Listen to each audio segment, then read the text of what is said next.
Ladies and gentlemen, boys and girls, welcome to the DTM Esports 2025 Championship. It's round two. We're here at the Norisring, which is, well, one of the most unique racing circuits in Europe, maybe in the world. Also one of my very favourite places as well. Talking of favourite, one of my favourite commentators in the world is Connery Maddock. How you doing, mate? You right?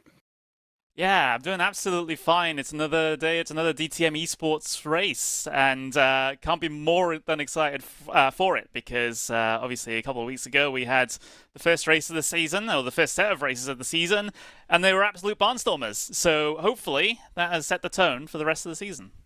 100%. Not only do we have a DTM Esports Championship with two races, we have a Community Cup race, which last time out was absolutely bananas. But let's check out what we've got coming up for you during this season. Let's check out the calendar of the season for you then. So, of course, we've done round number one at Zandvoort, which I think is probably going to be the track where it's more difficult to overtake than anywhere else. So expect it to be even more exciting now as we move on. We're here for round number two. We're at the Norisring. If you've never seen this circuit before, ladies and gentlemen, you are going to be in for an absolute shock. There's only four corners, but it's not an oval.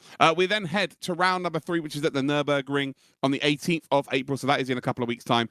Then we have a special event. Still have no idea what that is. So, yeah, I can't wait for that to be announced. We then have round four on the 30th of May at the Saxon Ring. Then we head to round number 5 at the Red Bull Ring on the 27th of June. And then we head to the Hockenheim Ring for the finale on the 18th of July for round number 6. But let's check out today's timetables. You're all sat there wondering, oh, what's going on today? Well, let's have a look then, shall we? So, of course, we've got a Community Cup happening at the bottom of the hour. There's so much information. We've got interviews with DTM drivers and all sorts for you, by the way, in the next 10 minutes. So just bear with us. But yeah, we will have the Community Cup race, which is 20 minutes long. Then we have qualifying one for race number 1 in the DTM Esports. And then we'll have qualifying number 2, which a second race, which is race number 2, for 30 minutes. The difference between race number 1 and race number 2 is that there's a mandatory pit stop in race number 2 where they have to change all 4 tyres. And then the stream will indeed be over. So let's very quickly check out the entry list for this season's DTM Esports. Again, the first race will not be these drivers. The first race will be a community-based championship, which is there's been a time trial for.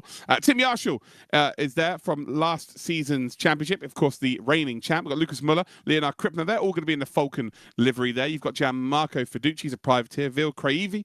We've got Andika Ramamaulana, Emre Chihan, Lloyd Bedolf. We've got Turka Hakkinen, who was a big surprising figure, actually, last time out. Really announced himself, actually, along with his teammate Philip Dreys. Christian Mitchell as well had a very good race number 2. We've then got Drevozakov, pretty much nailed that.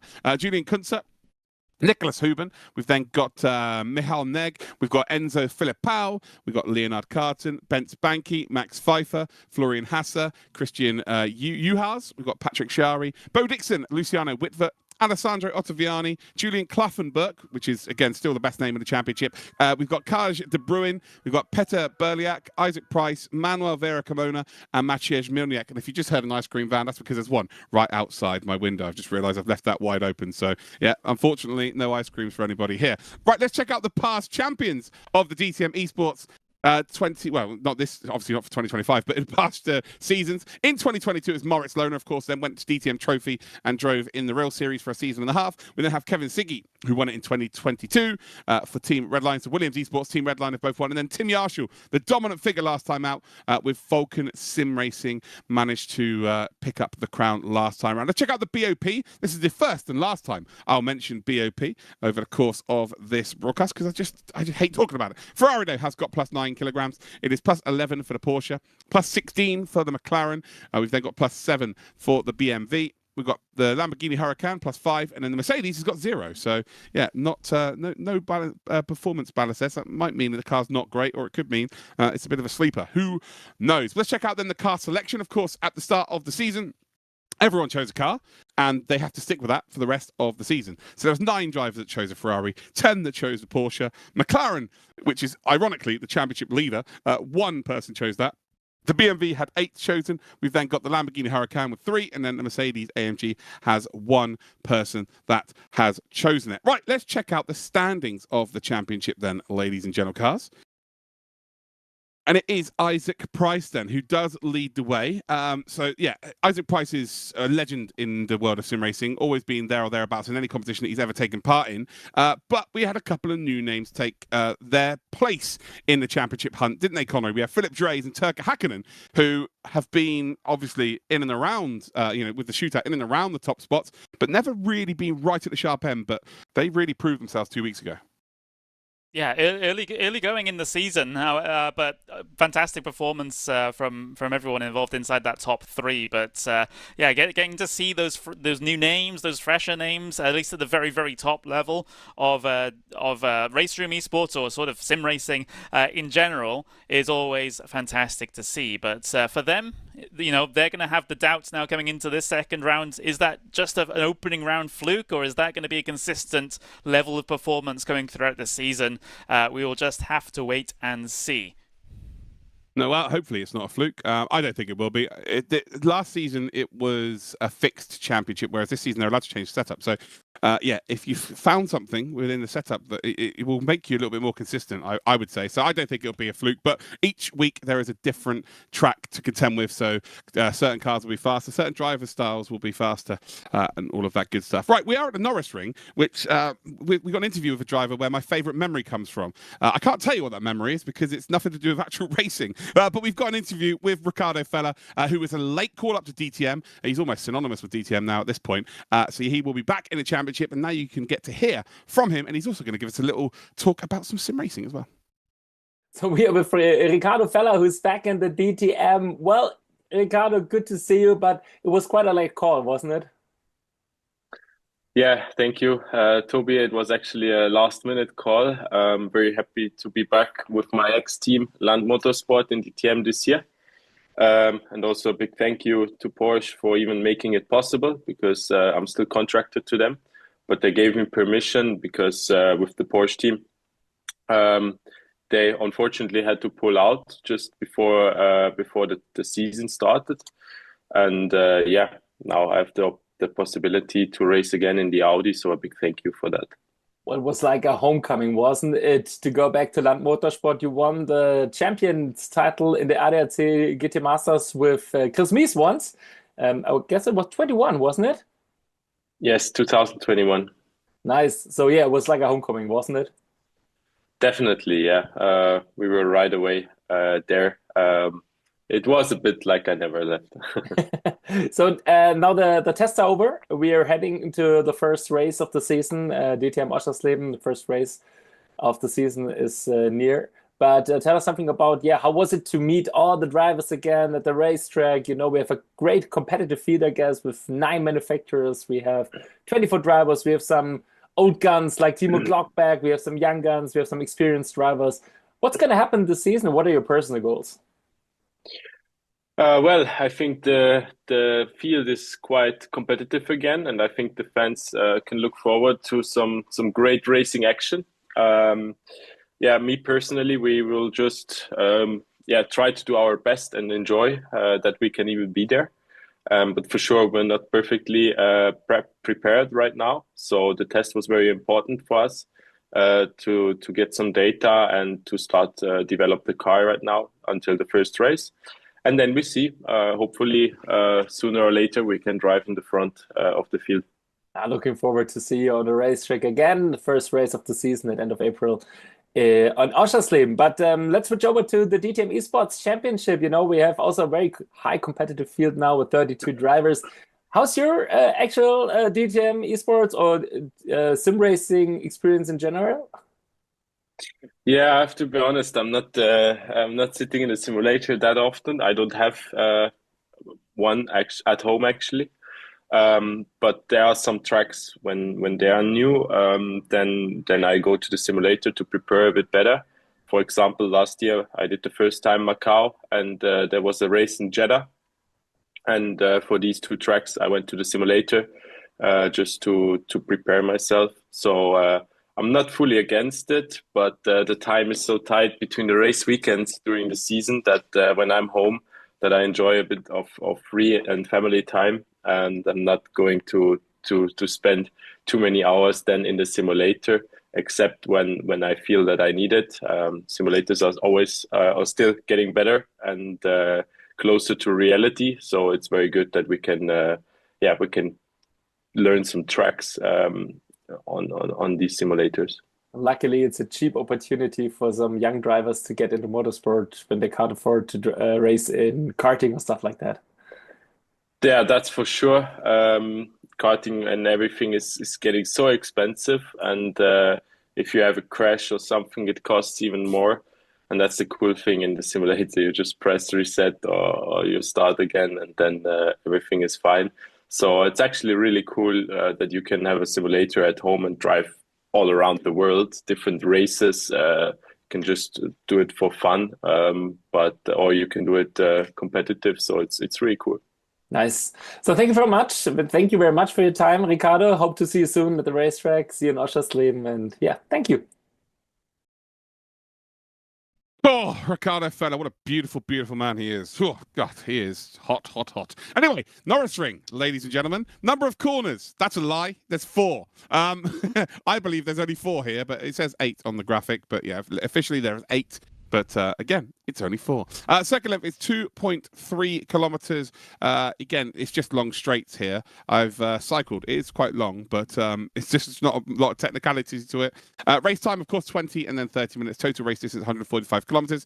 We then have the lap record, which is Nicki Thiim in 2024 for the SSR Performance Lamborghini, a 49.141. We're expecting to see times a little bit faster than that in Sim. So yes, very exciting indeed. Before we go to the qualifying in the Community Cup, well, actually we can go there, but shout out to Mesa, we've got Neek, we've got Super Colos who watching over on YouTube, Underball, Westside Western, we've got Haz, Cara Lee watching over on Twitch. So get yourselves involved in the chat, guys. Let me know where you're watching from and all of that good stuff. And well, it's a very familiar name. Orban, who was the winner in the first time out, is currently the top of the timesheet, qualifying with 2 minutes to go. Absolutely. Not by a huge margin, however. It's only, half a tenth of a second back to Ronald Sen, the Swiss driver back there in second place. It does seem that, as you can see, the multitude of the same logo on the left-hand side, everyone has decided to go in the same car, but the problem for us comes here, Luke, is that they're going to all be in the same livery. So this is going to be a particularly tricky one for us to commentate on. So you'll have to bear with us. Well, roughly similar liveries, but it's going to be a nightmare. Oh, this is going to be like a bit of a kick in the nut. The occasional. We got the occasional, Max Muller, but I'm already seeing a lot of duplicates out there, so this is going to be interesting. Yeah, it's basically the Opel Cup with a couple of Astons, a couple of Alfa Romeos there. So it'll be loud. Yeah. I can guarantee it's going to be loud, ladies and gentlemen. But making sense of this race is going to be absolutely nuts. We saw how good it was last time out. This time it should be just as good. So Orban is currently in the lead. Sen, who I'm sure was in the first Community Cup race, currently in second with the Swiss flag there. We then got Gunay as Sen goes pole position. Okay, a 49.929. And actually, if we check out the track information once again, Connery, for me, I'm pretty sure we're actually about 8 tenths slower. So last time we were a lot faster with Zanvil, but this time we seem to be a little bit. Oh, to be fair, we're not. Hold on, we're not using the same cars. Just ignore me. What am I talking about? That's just, those are DTM GT3 cars. We're in. Okay. Well, I'm just going to stop talking at this point. So we've got Lucas Ring, who's representing BZEP's TikTok. So whether he can concentrate for 20 minutes or not, it remains to be seen. But yeah, it's looking good. I guess we all have our blunders. Believe me, I've had so many. But yeah, that's less for me. It's like I don't know what would that be like. That'd be like, it's like a normal aeroplane and a spaceship trying to say that they're the same thing. Yeah, not good. Absolutely, but this qualifying session has wound itself down to a close. So we'll attempt to get ourselves our qualifying order on screen in a little bit. Once the software decides to play ball with me, which it doesn't always do, but we'll have to wait and see. Copy that. There's the wall out the exit of turn number 3. Yeah, you'll see cars bouncing off of that over the course of this race. It will slow them down significantly as well. So if someone does make a mistake through there, it's probably the best opportunity to actually make an overtake down in towards the final corner and also into turn number 1. Turn number 1 is the harshest braking zone, and then you've got, of course, the final corner where if you don't nail the second to last corner, you're in trouble. It looks like we're not going to quite get the qualifying results here, but we will be able to tell you who is where once we get onto the grid. So that will sort itself out very, very shortly. But yeah, so Sen takes pole. Orban not having it all his own way this Community Cup. He was so dominant last time out of Zandvoort. I was kind of expecting the same today.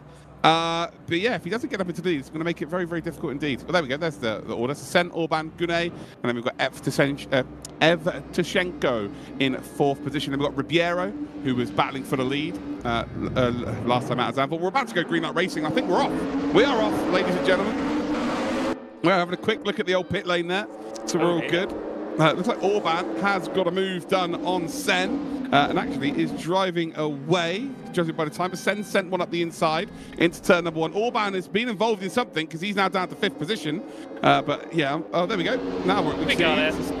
So Sen is 3/10 clear of Evtushenko, and Orban has dropped down into 5th position. So there must have been contact there between Sen and Orban. And ultimately, Orban's now going to have to do all that hard work. Because Jansen... Oh, he's in a wall. You can see him there in the background. Off he goes. We're now seeing a battle here between Sen and Evtushenko. Evtushenko's going to take the outside line. Should actually, if he doesn't get sent up the inside by Gunay, have a run on the outside. He did get sent. He doesn't have a run. Yeah, absolutely is. Well, Royal Sen thankful that he's got some battling going on in his wing mirrors here at the moment, as Evtushenko ahead of it, but it is Ribeiro and Sinyan Gunay side by side down in towards the braking zone here, as Ribeiro goes very, very deep on the outside. Still holding on the inside though is Gunay, as he just runs out of the ground a little bit, unable to get the traction down, and Ribeiro holds on to P3. Orban was involved in that incident as well, the second incident, because he's now down in P27. So it looks like we are going to have a different winner for the Community Cup in the second time of asking. Sen, though, currently in the lead. But yeah, we didn't see it, but it did look like Orban was leading, and he then went down to 5th really quickly, which normally means either a driver error or someone has helped them have a driver error. So, yeah, it remains to be seen whether that gets protested or whatnot. We just didn't see it, so we do not know. But as it stands, 18 minutes left on the clock. Sen leads, Evtushenko in 2nd, Ribeiro in 3rd. Well, actually, I think, judging by these results, Ribeiro would actually be leader of the Community Cup Championship. So that's something to definitely think about. Absolutely. Oh, as Ribeiro gets wrapped around the nose, and Gunay through. And, well, that one was a little bit of a, well, tripping over each other's toes down into there, as maybe shoving the nose into a gap that didn't really appear. We'll have to see what your assessment is of that, Luke. But Ribeiro, he actually got recovered very, very quickly. He didn't spin all the way around, pointed in the wrong direction. He was able to sort of cut across the hairpin a little and get back going, and only lose his positions down in towards P6, which that could have been much, much worse. Yeah, as soon as I mention anything, it tends to go wrong there, doesn't it? So Ribeiro, excuse me, just a big hiccup. Ribeiro was looking really, really good, but ultimately now drops down because of that altercation into turn number 1. We've got Rodrigo Senra, like, it reminds me of TOCA 3 race driver. Oh my God, that is an unbelievable shout. Yes, this track does remind me of that too. There's a lot of smoke. There's a lot of smoke going from from these cars. We saw that in the Community Cup race at Zandvoort as well. So low. Tending to get a little bit sideways. Yeah. They're so low, and the traction is at a minimum. You've got to try and get the power down as early as possible, and ultimately spin the wheels up, trying to gain that advantage that will give you a couple of hundredths of a second. Looked like Muller was about to go defensive there. Ribeiro very, very closely. Roche, though, Rush, should I say, is able to drive away. A 4/10 of a second gap around here is actually huge. And the battle for the front is very much easing up. Evtushenko may be about to be close enough to make a potential move. It's going to force Sen to be a little bit defensive. He will be slow now on the exit of turn number 1. And Evtushenko is not able to really make that work and actually ultimately pushes Sen forward in this race. So they're kind of working together to keep that gap as Arfan's moving up the order here. Araki's just got past Sven Mackenberg. Wow. I'll let you tell me what P14's called, but they're moving. Yeah, absolutely is. I'm not gonna attempt that last lane. Harry Watts though is his first name. The Thai driver he's embroiled in the battle there with Hill, which is probably the opposite in terms of name complexity there. But look at this, 3 wide. Chotter Rayafat in 14th. Oh, good God. Well, that is yeah. Well, it's all uphill from here for Hill. They're all weak. Oh God, I make silly jokes, but here we are. But anyway, yeah, they were facing the wrong way, and that was not good. Wasn't laughing at the incident as we see 700 Opals making their way around Norisring still. We're on board with Gunay, who is now 1.5 seconds behind the front two. Front two are very, very closely compacted here, and I will be very surprised if we don't see a potential move. Well, actually, might happen here. It's a very good exit from Evtushenko. He's right up the rear then of the Swiss driver in Sen. Has got a purple first sector, so he's absolutely flying. And right now, just needs to go nice and wide, open up that final corner. There's a mistake then from Sen. Ironically, that mistake is going to afford him a bit more breathing room in terms of getting the power down on the exit of the corner. So it saves him this time round. But Evtushenko is stalking. Yeah, absolutely. It's well, very tight confines to this track. Essentially a street circuit, as we see Evtushenko.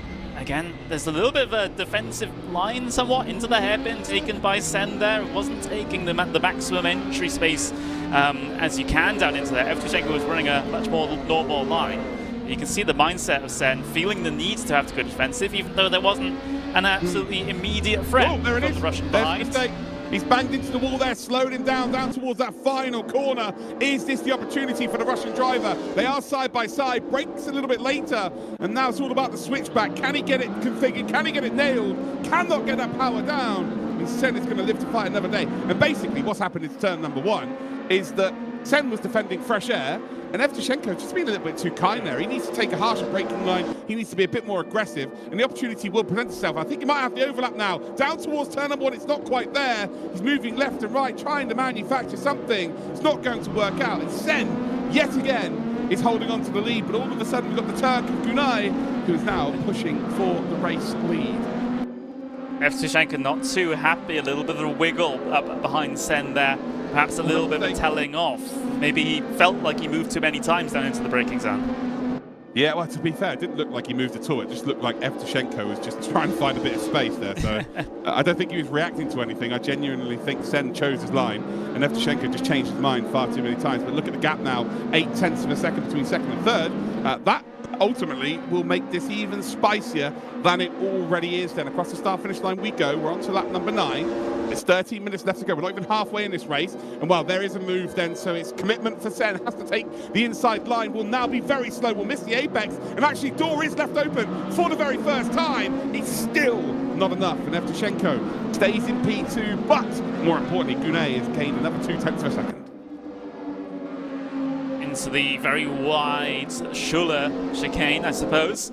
So, bang, up against the wall there for Evtushenko. That's not exactly going to help his situation. Doesn't actually lose too much time as a result of it, but yeah, it's not going to be the most showroom clean driver's right-hand side of that car by the end of this race.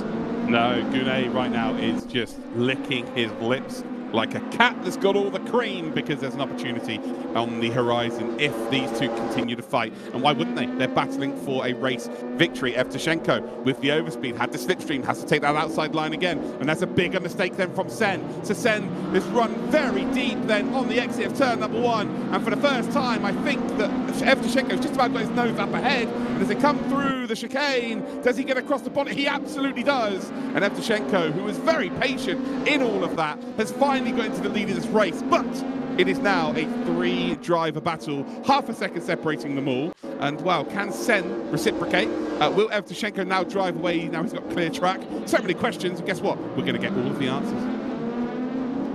Indeed we are. This trio still oh so close. They had their way up across those grid spots, across the start-finish line now. Evtushenko trying to pull out a lead, and in fact he has a little bit of a gap already on the way down in towards turn number 1. Meanwhile, Sinyan Gunay looking to make some progress from P3. Not close enough this time by to get alongside the Russian, although he does go a little bit deep, ends up losing time coming off of turn number 1 there, as Ronald Sen tries to lock onto the back bumper of Evtushenko ahead, but it's going to be a tough ask for him to get back past, I think.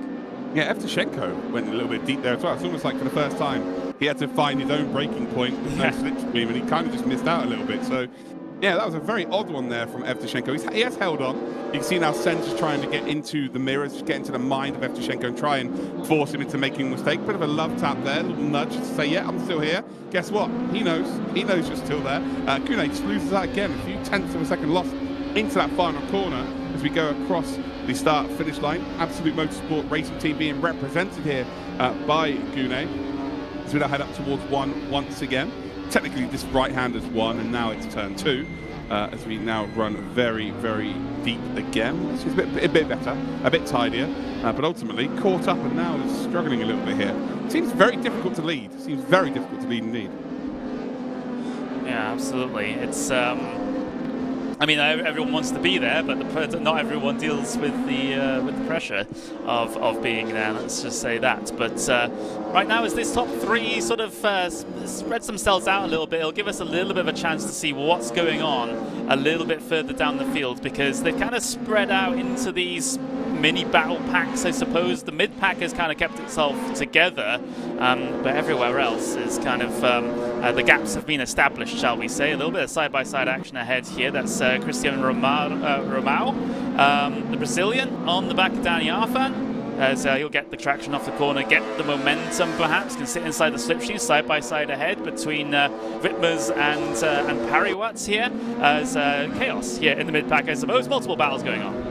Yeah, Shotaraya making a move there on Wittmers, and just about get a big mistake there from Romao. Romao's going to drop Arfan here. Arfan, and actually, sorry, it's Wittmers making the move there on Shotaraya. Shotaraya losing the positions. We come now through the chicane, and Wittmers just about going to hang on there. So really nice driving from all concerned. Bit of a mistake there from Romao. So Evtushenko, by the way, has now gained a few tenths of a second on Sen, and is now starting to pull away. And that was kind of what we saw last time out from Orfan, who is, well, not even in the top 16 right now. As you see a potential move then from Shot Araya, not quite going to get it on the exit, has absolutely nailed the loud pedal and will have the run here. So Wittmers, who managed to get the move done into turn number 1 on the previous lap, might be in a bit of trouble here as they come up towards the braking zone. They are side by side, and you imagine that the Tide driver, well, actually backs out, decides against it, and there's a big mistake from Wittmers. He's going to be able to hang on there, but now all of a sudden it becomes the world's fastest formation lap as they all go 2 by 2 through turn number 1. Yeah, it's all stacked up together. As these battles happen, they kind of hold each other up as Shotaraya is trying to hold on now to a position from Arfan. As he goes from attack to now defense. Pretty much 1 lap later, Arfan has a decent run of speed here. Will he make the move? Well, Shotaraya goes really defensive. Tries to get the exit off the corner. Is about able to hold on, but yeah, under pressure. Arfan not quite close enough, and then all of a sudden Magalhães is also very closely following in behind. This is for a top 15. Can we make a potential move? So now I'm going to take the outside line. There's Magalhães. Gets nudged into a wall there. That's not ideal. We'll get the driver for the exit, but not quite enough. Oh, God. Both of them lit it up too much there. And ultimately, Magalhães is going to lift a fight enough there. Arfan holds onto the position. Shotaraya has got a bit of a gap now to work with. The lead at the front end, by the way, is now back down to 2 tenths. So Evtushenko has made a mistake somewhere, and all of a sudden the front 3 are separated by half a second. And there is a Ribeiro who was very good late on in the race last time out of Zandvoort, now trying to get back involved here. With 7 minutes to go, you wouldn't bet against it. As we see a potential move then for the lead. And I tell you what, Evtushenko has been ghosted there. He's been forced into a bit of a mistake, into a driver error, but ultimately just about holds on. As we see behind there, Muller trying to defend from Rush, Ring and Brandt. Although we've got Brandt there as the Swedish name, they are some of the most German names you're ever likely to hear. But yeah, it is Muller that just about holds on. So we've got a 3-way battle for the lead, and for a top 5 we've got a 4-way battle, and we've got 6 minutes left to go. Beautiful. Yeah, lovely stuff. I'm amazed to see these Community Cup races really delivering here in the DTM Esports season.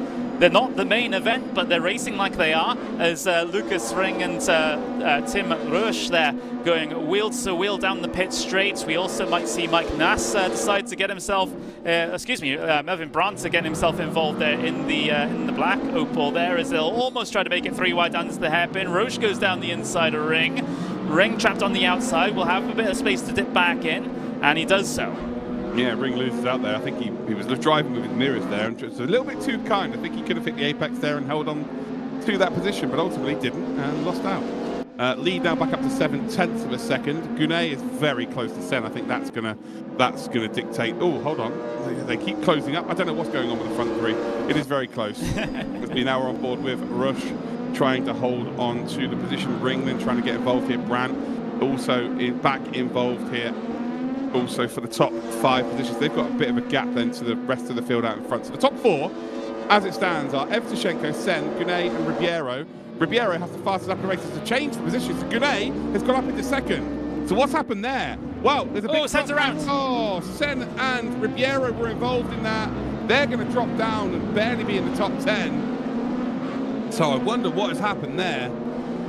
So Ribeiro's been involved in multiple things now, whether it's his fault or not. I don't think the first one was, unfortunately, for Ribeiro. But I still believe he'll be the championship leader. I can't see a world where he's not with this result. But Evtushenko, again, has just fought off another person trying to take his P1 and holds on to the lead. Yeah, he does so. Unfortunately, we won't be able to go back. We don't have the replays here to be able to try and find out what happened. But yeah, it's that's a big shame. I mean, it was coming in through the hairpin, so I can only imagine potentially there was another tap to the well, just maybe a lunge towards the inside, tap to the rear, extend the car around potentially. You know, we saw that at towards the start of the race, so wouldn't be surprised if it happened again.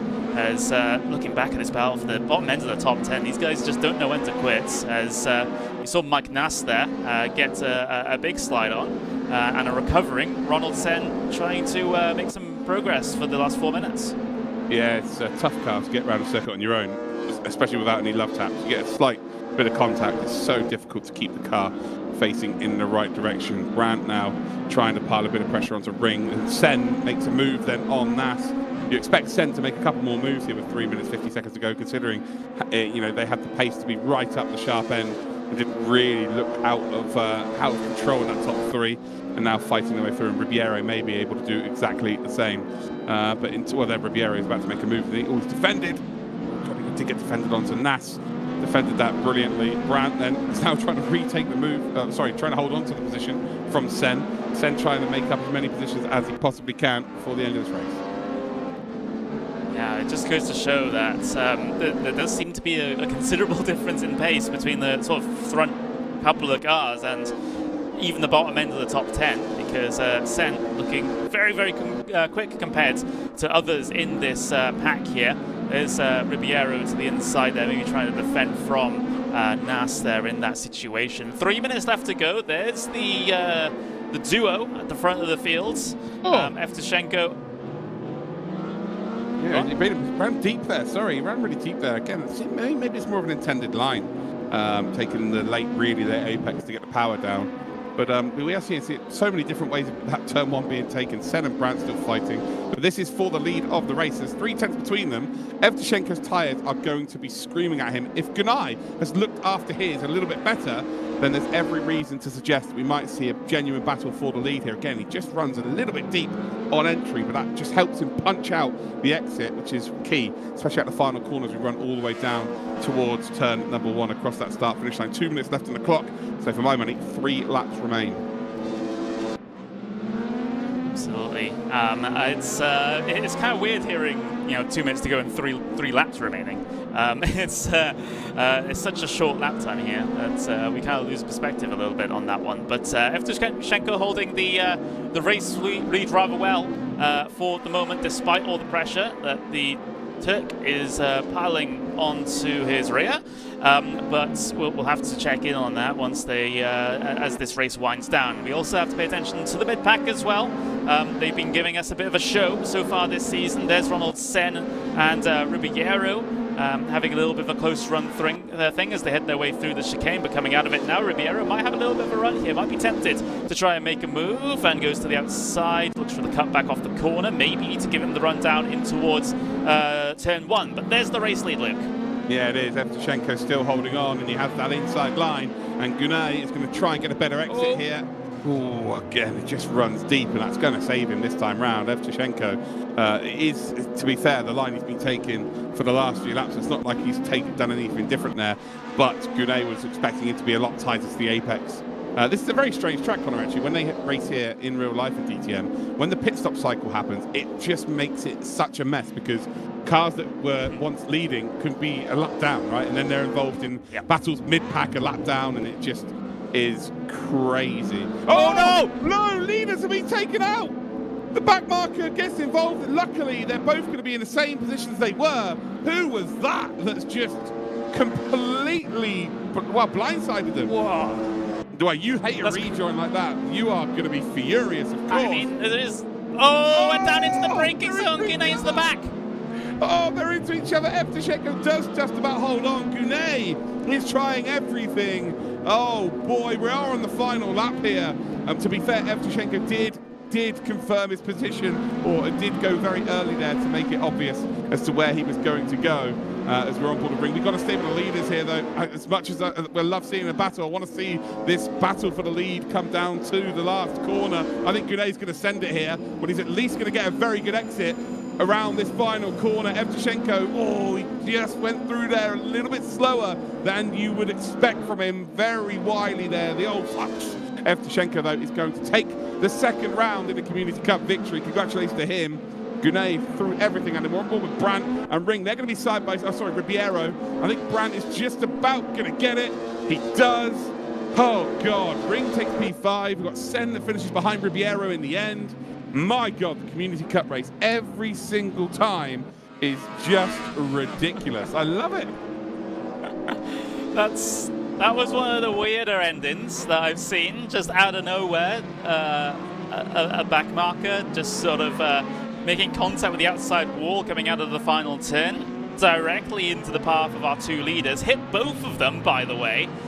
And I think that was that kind of equalized things somewhat, because they both might have gotten a bit of damage as a result of it. So they were still kind of equal cars towards the end there, despite them getting shunted, both of them getting shunted.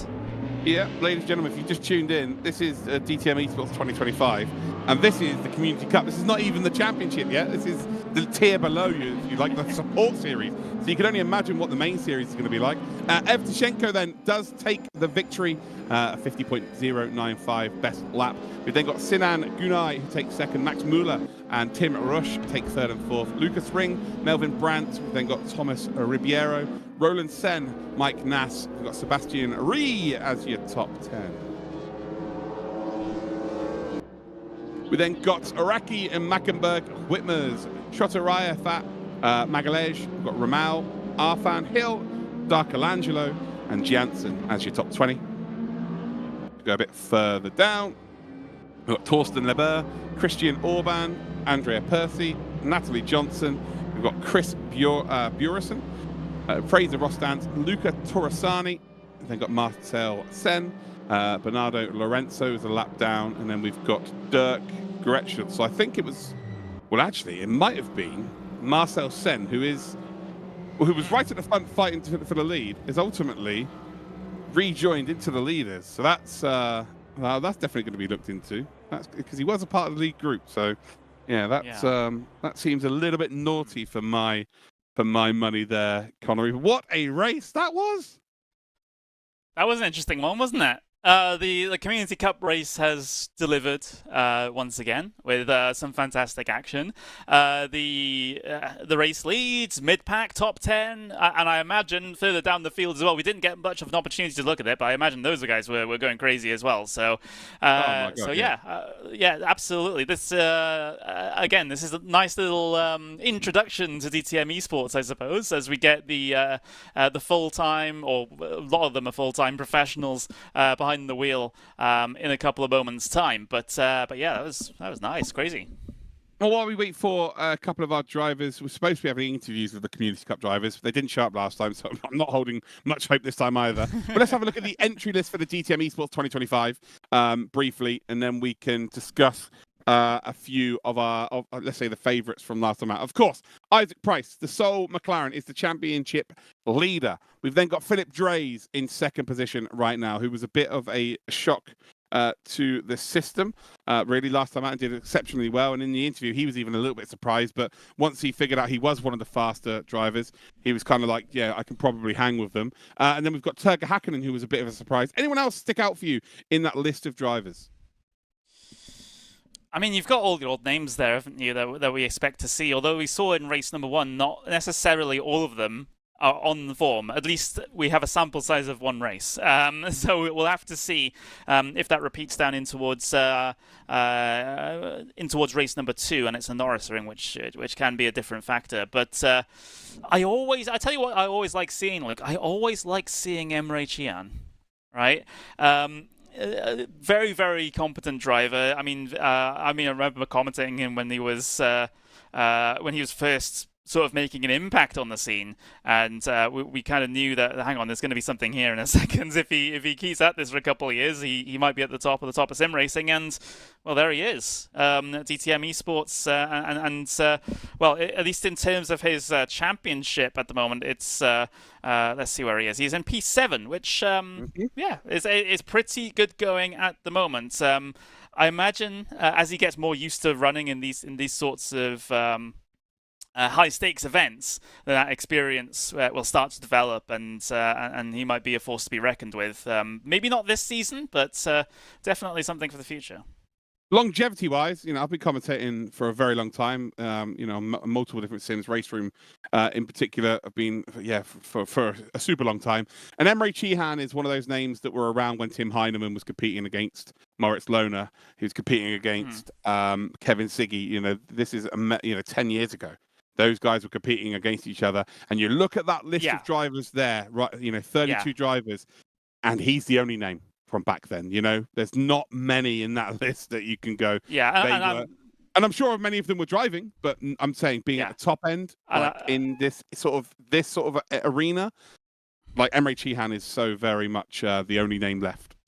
Yeah, and I mean what I said in the context of RaceRoom, right? Because obviously these guys have been around for a very long time, but but sometimes as simulators come and go and games come and go, people start to get towards the top. Some people drop off because maybe they don't get as used to the simulator as some others. It doesn't fit their driving style, but it's always great to see Emre around and seemingly very confident with RaceRoom as it is at the moment, and hopefully at some point he'll be able to make a really, really big impact on these big championships. Yeah, absolutely. So, right, let's get into the DTM Esports then. Looks like we're not going to have an interview with the Community Cup drivers. None of them are here right now. No, they're not. So, let's check out the track info very, very briefly. So you can, if you've just joined in, you can see exactly who we are. Where we are racing, of course. So there we go, the Norisring. 4 corners. It says 8. It's 4. It's 8. It could be 8. It could be 4. Whatever you tickles your fancy. We'll have 2 races today. First one will be 20 minutes, very similarly to the Community Cup. And then we will have a 30-minute time race, which has a mandatory pit stop in the second one. So that will be your content for today. I will throw something in there right now. We're going to check out an incident from Tim Yarshall. So we can put that up on your screens right now. So Tim Yarshall, who is the reigning champ, received a penalty, 6 penalty points for this last time out. So that was at Zandvoort. As you can see there, he was like, hey, I'm here. Oh, sorry. Yeah, my bad. But yeah, my bad is one thing. Receiving penalty points is quite another. He will receive that. He didn't give the position back either, so deserves it. Naughty step, slap on the wrist, all of that good stuff. So yeah, that is that's the first bit of news that we need to get out there. But let's check out the standings then. What does that mean for the standings for the series? Well, it means that, of course, Isaac Price, who is the only driver that chose to be in a McLaren, is leading the championship. 60 points. He's on 12 points clear of Philip Drees. Philip Drees managed to get a race win last time out, along with Isaac Price. But Isaac Price won the second race, which is worth more points. And, if you win race number 1, you get 24 points. If you win race number 2, it's worth 40 points. So, yeah, the difference between the two is massive. Then you've got Turga Hakkinen in 3rd position. So Drees and Hakkinen, those two are big surprises. Then you've got Tim Yarshall, who would be on 43. So actually would still be in 4th position, but has lost 6 points. So he's in 37. Lucas Muller then is in 5th, tied with Florian Hasser. Then you've got Emre Can, you've got Leonard Krippner, Gianmarco Fiducci, and Julian Kunze. Oh, right, so that is the information that we needed to look at. There are all of our drivers there. Just, seem all very much excited to be there. Looks like someone's having an interview there. They look very happy indeed. But I guess we should probably head over to qualifying then for race number 1 of the day. So there we go. We're in qualifying. We've got 9 minutes, 30 seconds left, and they're just about kicking things off here, Connery.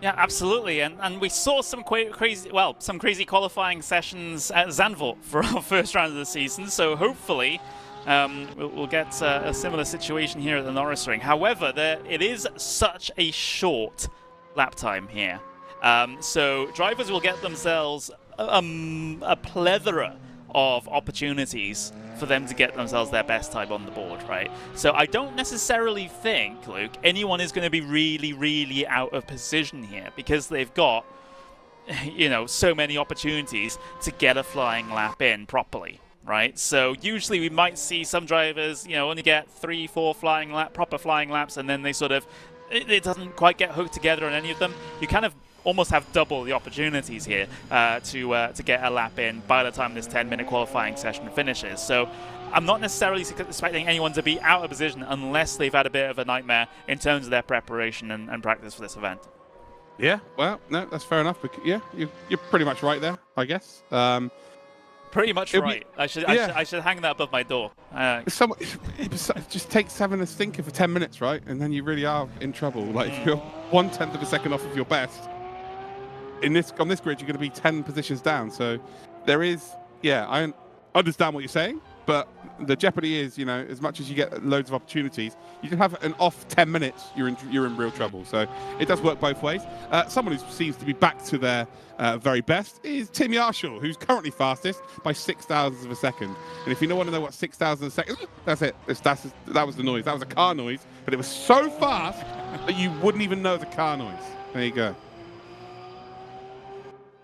Yeah, it's for Tim Yarshall. I mean, it wasn't a fantastic Zandvoort by his standards. I mean, by anyone else's standards, it was still pretty all right. But as we're seeing him used to being on the top step of the podium, or at least any step of the podium at least, it was a bit of a surprise. But seems to be back on form here, at least in the early portions of qualifying. Of course, there were some BOP changes. Sorry, I mentioned it again, Luke. But coming into this, as the McLaren got the worst end in terms of the weight penalties, which feels bad if you're Isaac Price because you're the only one in the McLaren. Yes, that's a little bit annoying for him, and he's currently P16. So after leading the championship, a couple of P16s here with Tim Yarshall being at the front, you're in a little bit of trouble, aren't you? Let's check out where Drays is. Where is Drays in all of this? Well, he's even further back, isn't he? Where is Philip Drays? Yeah, he's 320. Oh, there's Philip Drays. Where's Hakkinen? So Hakkinen's P13. So right now, Tim Yarshall's going to be licking his lips. Yeah, back on form. Seemingly, some of the Porsches doing very well. Top 2 are Porsches. Muller 4th place, Emre Can 6th place. There's a gaggle of Ferraris behind them. But it seems like the BMWs, Mercedes, the single McLaren, not anywhere to be found inside of the top 15 cars. So it's, yes. We'll see this throughout the season as different cars will be stronger at different tracks. That's just a natural thing to happen. As you see Ottaviani on a very good lap here at the moment. Purple through the second sector. Is it a good third sector to top it off? It is, but he just maintains P3 Price. As he very briefly dropped down to 4th. Yeah, Price up to 4th, yeah.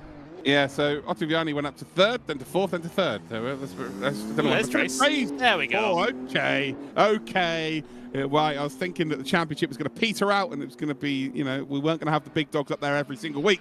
That has changed. There's Gianmarco Fiducci, who I was told today by a certain William Chadwick that he would have a livery on his car. Turns out that's not the case. So next time, in a couple of weeks, you should see a nice purple livery on his car.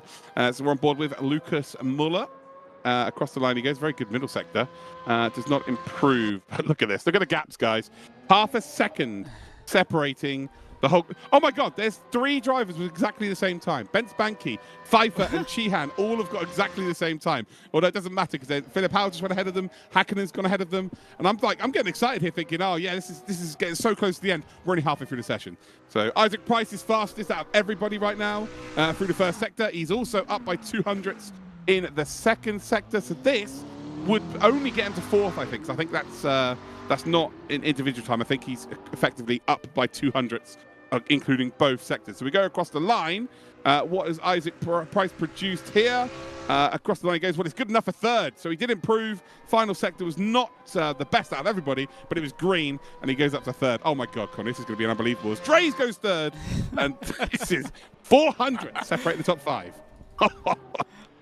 Yeah, Oh, all 3 Germans, all 3 Porsches at the top as well. As we see Enzo Filipao come through the second sector, goes personal best again. So this is looking like a tidy lap for the Frenchman.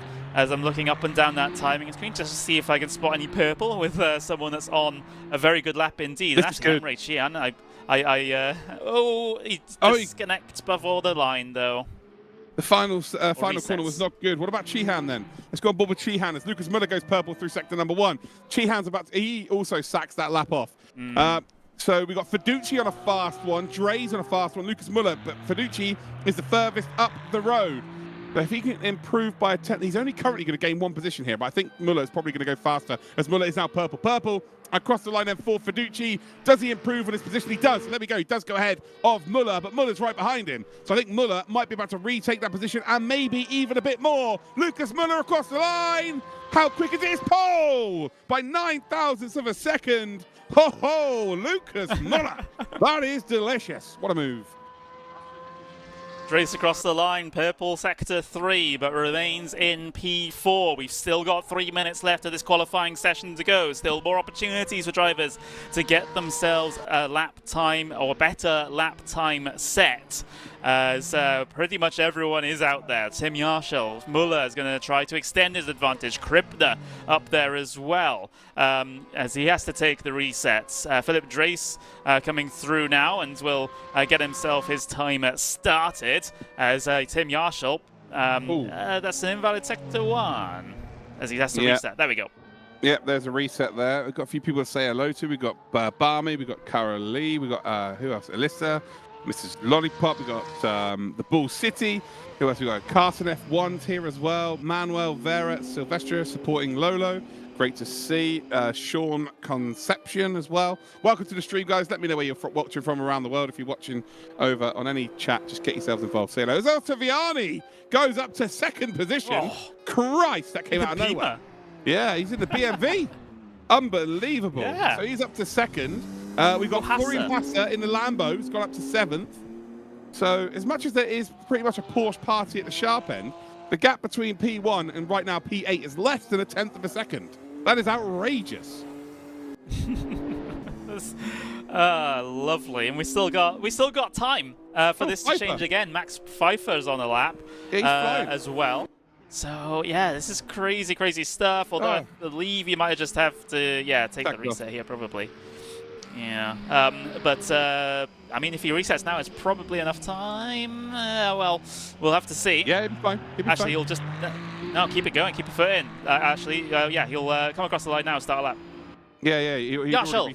Tim Yarshall goes pole, a 49.731. The best time to do it is right at the end, and he's managed to do it. And well, now Philip Dreis is going to start one more attempt here. As long as you cross the line with 49 seconds left on, you're absolutely sorted here. Isaac Price has found 400ths of a second in sector number 1. What about sector number 2? How quick is sector number 2? Oh, here we go. Isaac Price is on the charge. The sole McLaren. Could he take pole position? Qualifying is so key around the Norisring. He rounds the final corner. It looks really tidy. He's smiling. I think he's buzzing because it's pole. Across the line, Isaac Price goes. It is pole for Isaac Price. It's 200ths of a second the difference. And Yarshall and Price have done it when it matters. Nearly a few seconds to go. Ben Spanky was quick through sector number 1. We got Ottaviani was only sort of his best time through sector number 1. Middle sector was not fast enough, I don't think. Maybe gain something out of the final sector is invalidated there for Banky. I think that's done. Klaffenberg maybe about to go a bit faster in P23. Not sure he's going to be pushing anybody in terms of a pole position. So there is Klaffenberg. No, it's done. Isaac Price, ladies and gentlemen, is on pole position. Yeah, with Tim Yarshall just in behind him. Wow, what a session!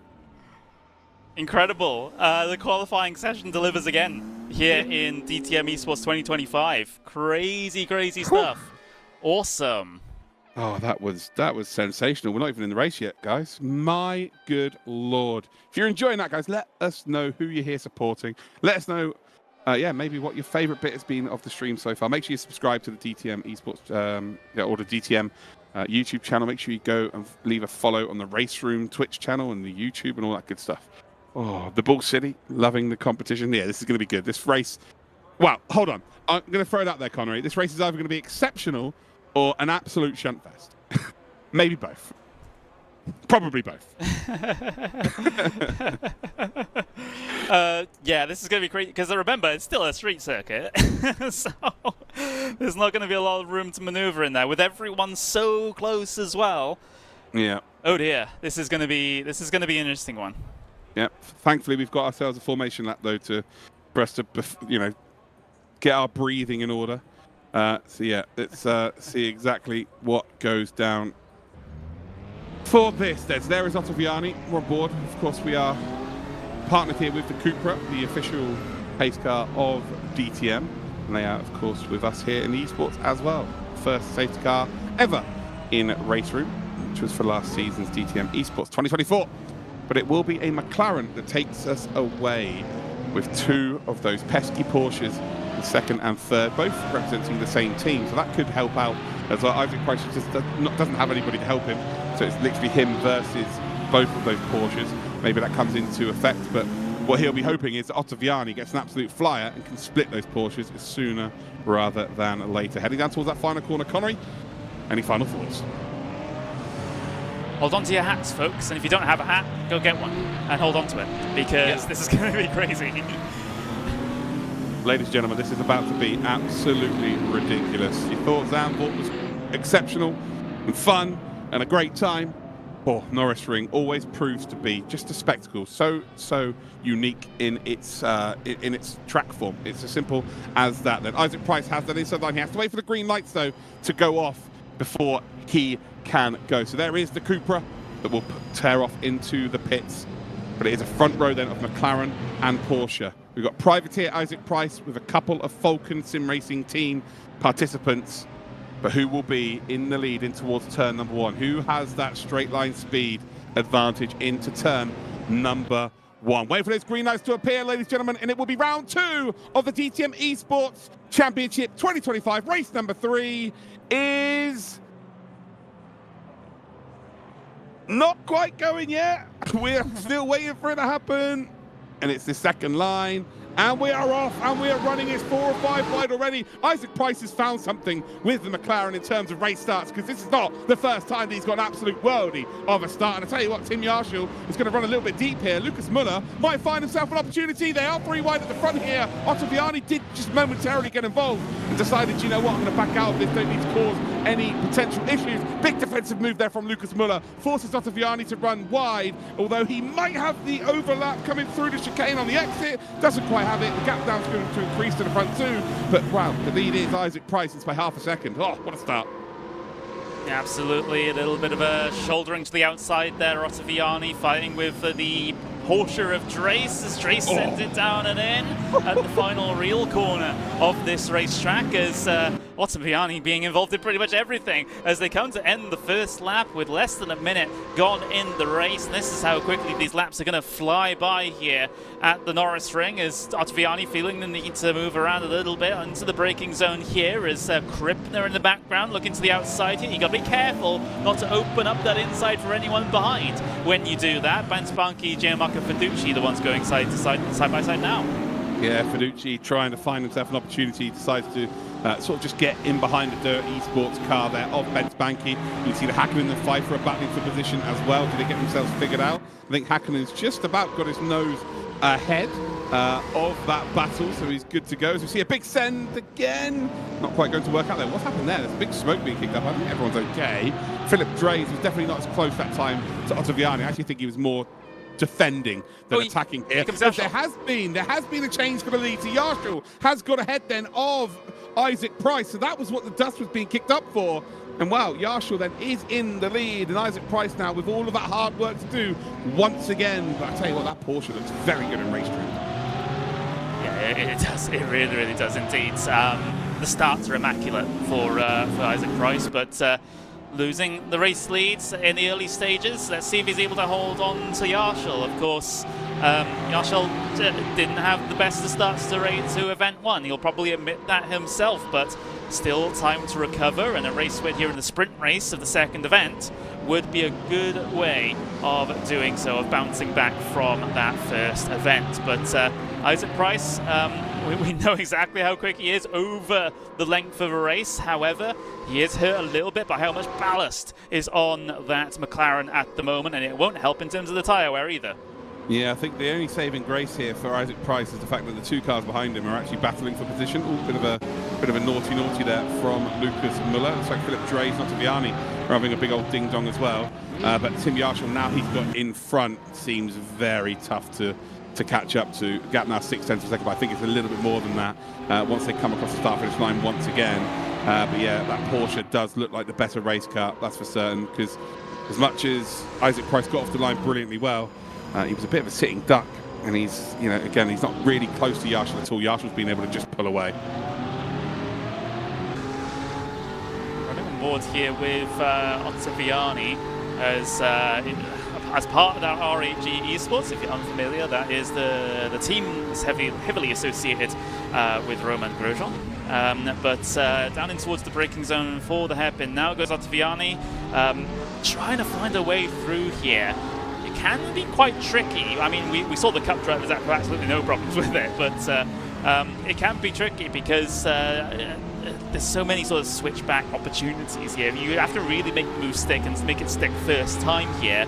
Otherwise, you're just going to end up slowing both of you down, and you might come under threat from cars behind. But Krippner's just made a move on Dre's. Sorry, just as you were saying that, Krippner has just got a really nice exit through the chicane by the looks of things, and Dre's is now just falling backwards here. So finally, the move being made there by Krippner. He gets the position. Sorry to cut you off there, mate.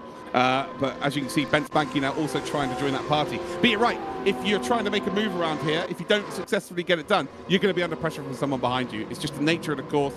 There's very small difference between the pace of drivers, because there's just very small differences in people's approach to the track, because there is, again, only 4 corners. As Ben Spanky there is, he wasn't very happy there with how things went, but he wasn't really involved in that, so I guess he might be a little bit unhappy with his own move there or something, or own issues, because the guys in front, they were just battling amongst each other. Tim Yarshall still quite far ahead then of Isaac Price. Lucas Muller not really closing in on Isaac Price. So in all fairness, Price will not be that worried about this race. If his car is that far off around here, then he wouldn't have chosen his car based on the Norisring. So if he can come away with a couple of podiums from this week, I don't think he's going to be too disappointed. Yeah, I mean, it's consistency over the whole season, isn't it? That wins you championships, and P2 in the sprint, and maybe even P2 in the feature event as well. That would be a pretty good day for Price, that's for certain. But I don't think he's given up on the sprint race just yet. Yes, the gap is up to almost a second between the two, but it hasn't really gotten any bigger since the pass happened. So that one's an interesting one to note. That's for certain. And Price isn't really under any pressure at the moment from behind either, because Muller is even further off the back of him than he is off the back of Yarshall. So yeah, it's an okay time for Price at the moment. Okay time for Yarshall as well, who has a buffer to the cars behind. But you can see the string of cars back here. Ottaviani trying to lock onto the back of Muller, and then we've got like a slightly longer train with Krippner heading up the rest of them as they stretch all the way down the pit straight. Yeah, 100%. And again, it's going to be tough to keep someone who was so dominant last season in Tim Yarshall at bay this season. Eventually, he was going to make his way towards the top end of the grid. It really was as simple as that. He was just that good last season that it was a bit of a shock that he wasn't that good last time out. But yeah, Tim Yarshall doing a very good job right now, leading by 1 second, 13 minutes, 30 seconds left on the clock. And actually, the last 5 minutes of this race will probably be the most difficult of the whole week of racing, because in the second race there's a pit stop. So for the most part, they're going to stop halfway through. The lead cars will probably wait until right at the end, so they don't, drop behind, lapped cars and all that stuff, and have to worry about that. But you know, they'll only really have to do mainly 15 minutes. If their tyres feel good, they may stay out a bit longer, but they're forced to do the whole 20 minutes in this first race, right? So the last 5 minutes here will be a bit more of an unknown. Yeah, it really will be. And well, we'll talk more about that when it comes to the feature with that scheduled pit stop. But yeah, I'm just having a look at the lap times compared to fastest laps, and they're actually not massively different. Here, at least, as I'm sort of reading Tim Marshall a 50.1 last time by. Fastest lap of the race was a 49.9, but it was a high 49.9. So at least at this stage, tyres kind of holding up okay. But we'll have to see if that remains the case at the end of the 12.5 minutes that we have to run. Yeah, so it would appear that they're dropping off a little bit, right? Just a little bit. You see there, Muller, Ottaviani battling for position, and there is Lucas Muller into third position now then, which is where he wants to be. Is there an opportunity there for Ottaviani to retake down in towards that chicane? I'll tell you what, he nearly had the overlap there. That would have made them two so slow through there, and actually would have opened up an opportunity maybe for Krippner to get involved. But ultimately, they are, they're through there. They're all good. You see that Muller's now going to have to go ultra defensive into that final corner. So we get a look then on board with Ottaviani's camera as well. And he tries something there. It's not quite going to work out. But this battle is going to go on for a while, I think. Yeah, I think so too. And it's just, I mean, if there's a couple more of these side-by-side moments, immediately to the inside for Lucas Muller to try and defend. The inside for the hairpin, the RNG Esports driver having to try and commit around the outside, but not successful this time. Yeah, and that's what's going to bring someone like Leonard Krippner in. Look at the gap now, it was over a second, and now he is right up their exhaust pipes here. It is very, very close now between these three, battling for that final podium spot. Ottaviani has definitely not given this up by any stretch of the imagination, has he? He is very close in behind here, but ultimately, the more they go side by side, the more opportunity that is going to give the guys in behind them. Yeah, absolutely, as they'll go briefly wheel to wheel through there. Lucas Muller still holding on to position. We can see the view on board with him, as or rather in his sim rig, shall we say. Looks as focused as ever. He has to try and defend once again in towards turn number 1. Yeah, I'll tell you what, he might run a little bit deep here, and Krippner will get an opportunity. He does. That's exactly what happens there. They're a bit cleverer in that situation. There was a chance for Krippner to take that P4, and then it becomes a very easy game for Muller, because basically he'll be able to drive away, and Krippner will become the driver doing the defensive work. But as it stands, it looks like the BMW is keeping them very honest. Ottaviani keeping them extremely honest here, and actually the gap manager, I think Krippner may have just tagged the wall there on the exit of the chicane, tried to really take the fast esports line through there. Ultimately, it doesn't matter whether you're taking the esports line or the normal line. A wall is a wall. That's a quote, isn't it? No matter what line you take, a wall's a wall. Again, it's another defensive. Oh, it's the Ottaviani tried to squeeze right up against the Armco to make the move happen on the inside in towards turn number 1. But again, third time around the outside, third time unlucky for Ottaviani. The BMW just can't quite get through there, and I think the mid-corner speed of the Porsche is really helping out. Yeah, 100%. It seems to be very, very nippy. The exit speed as well seems to be absolutely on point as well. And if Ottaviani's going to get this stuck, it has to be perfect. Because again, ultimately, if it's not perfect, he's going to be under pressure. It looks like Dre's is catching up as well. Bent Banky, Florian Hasser also all looking to get themselves involved in this party for a podium.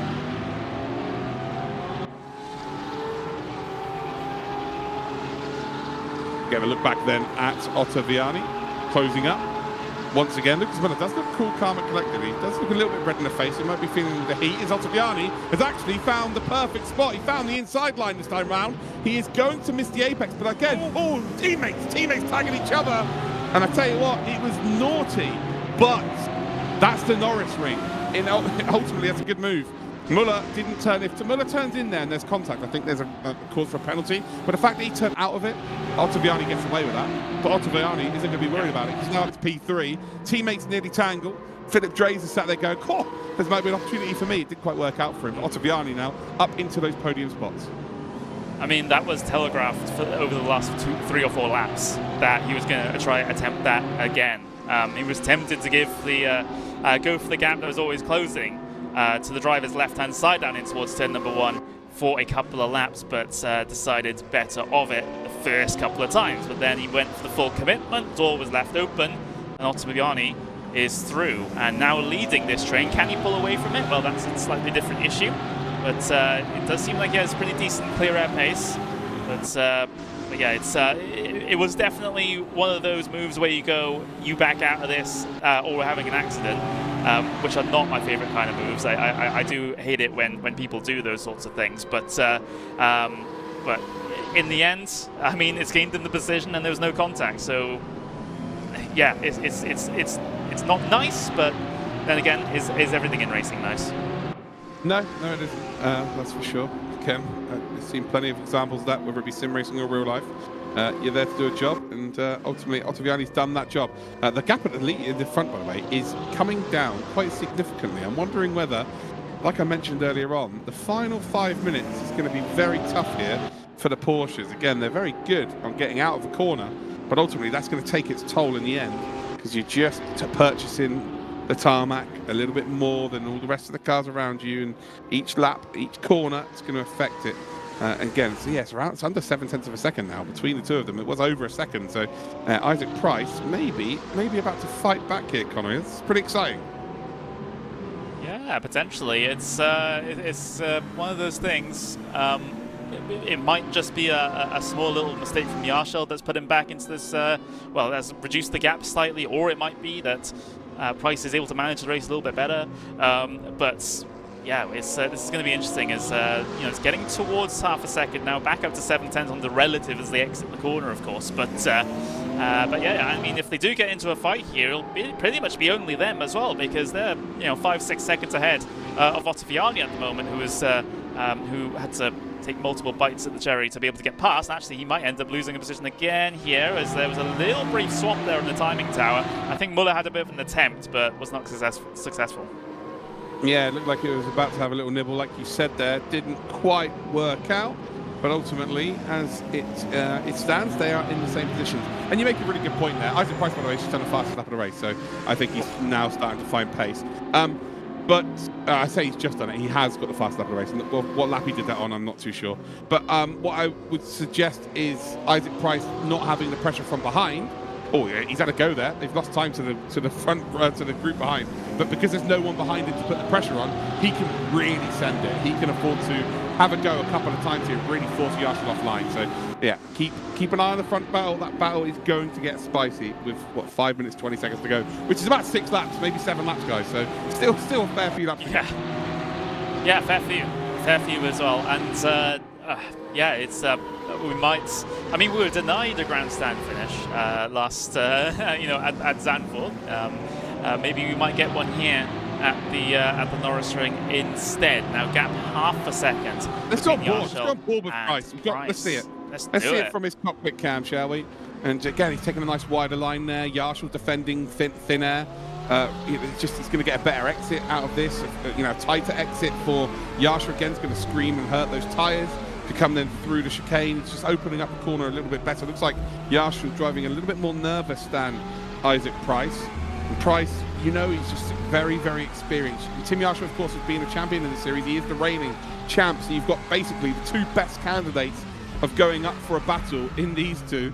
As again, Yarshall taking a very tight line through the final corner. Isaac Price taking a bit of a looser line, ultimately getting a bit more speed on the exit. But it's working for both of them as it stands. A little, yeah, Isaac can't grow a beard, so I don't know what he was tugging on there. But yeah, he's a little scratch of the chin, heading up towards the braking zone through turn number 1. And again, he just opens up the corner a little bit better than Yarshall. But Yarshall, again, seems to be able to get the power out of the corner. 4 minutes to go, 0.3 of a second, so the gap is coming down. And it's only a matter of time before we see a potential move. Yeah, I think so too. It's Price applying the pressure here and doing so in quite comfortable fashion. I don't see any stress on that face whatsoever. Just laser focus on the screen ahead of him as, again, it angles in towards that final corner, looking to try and get the traction off. But you can see, just from the onboard view, how well that Porsche can apply the power. It just is like a rocket ship off of these corners, and as a result, Price really can't make it equal coming off the corner without a mistake from Yarshall. Yeah, Yashul, though, was good on the exit of the final corner, and Isaac Price is On the the best brakes, he's been for a while. So if he can just find a little bit more out of that final corner, then he will be close enough to make a move into turn number 1. And he's running out of opportunities to do so. So no panic stations yet for either of these drivers. Tim Yashul, if you'd offered him this position with 3 minutes to go, you'd take it every single day of the week and twice on Sundays. And Isaac Price, you know, he'd probably prefer to be in the lead of this race because you can manage it from that perspective. But yeah, sometimes it is just a little bit easier being the car chasing. So it's all about the exit now. This is a really nice view here, Connery. Good shout, bringing the rear wing cam in. And you should see that McLaren slowly but surely get bigger and bigger. Here we go, starting to get bigger, but he will run out of road. This is the closest he's been so far. This is definitely the closest he has been so far since the first couple of laps of this race. And you can see he's actually just letting off there into the braking zone just to make sure his exit is not compromised. But once again, Tim Yashul is going to live to fight another lap in towards the chicane. And with 2 minutes 14 seconds left, once the next across the line, it's going to be tight as to whether it's going to be 2 or 3 more laps remaining. So down towards that final corner, we'll do some very quick maths for you once they cross the line. I'll be able to tell you exactly how many laps they were or not. We'll find out. But Tim Yashul still holding on there, sliding the corner under braking a little bit.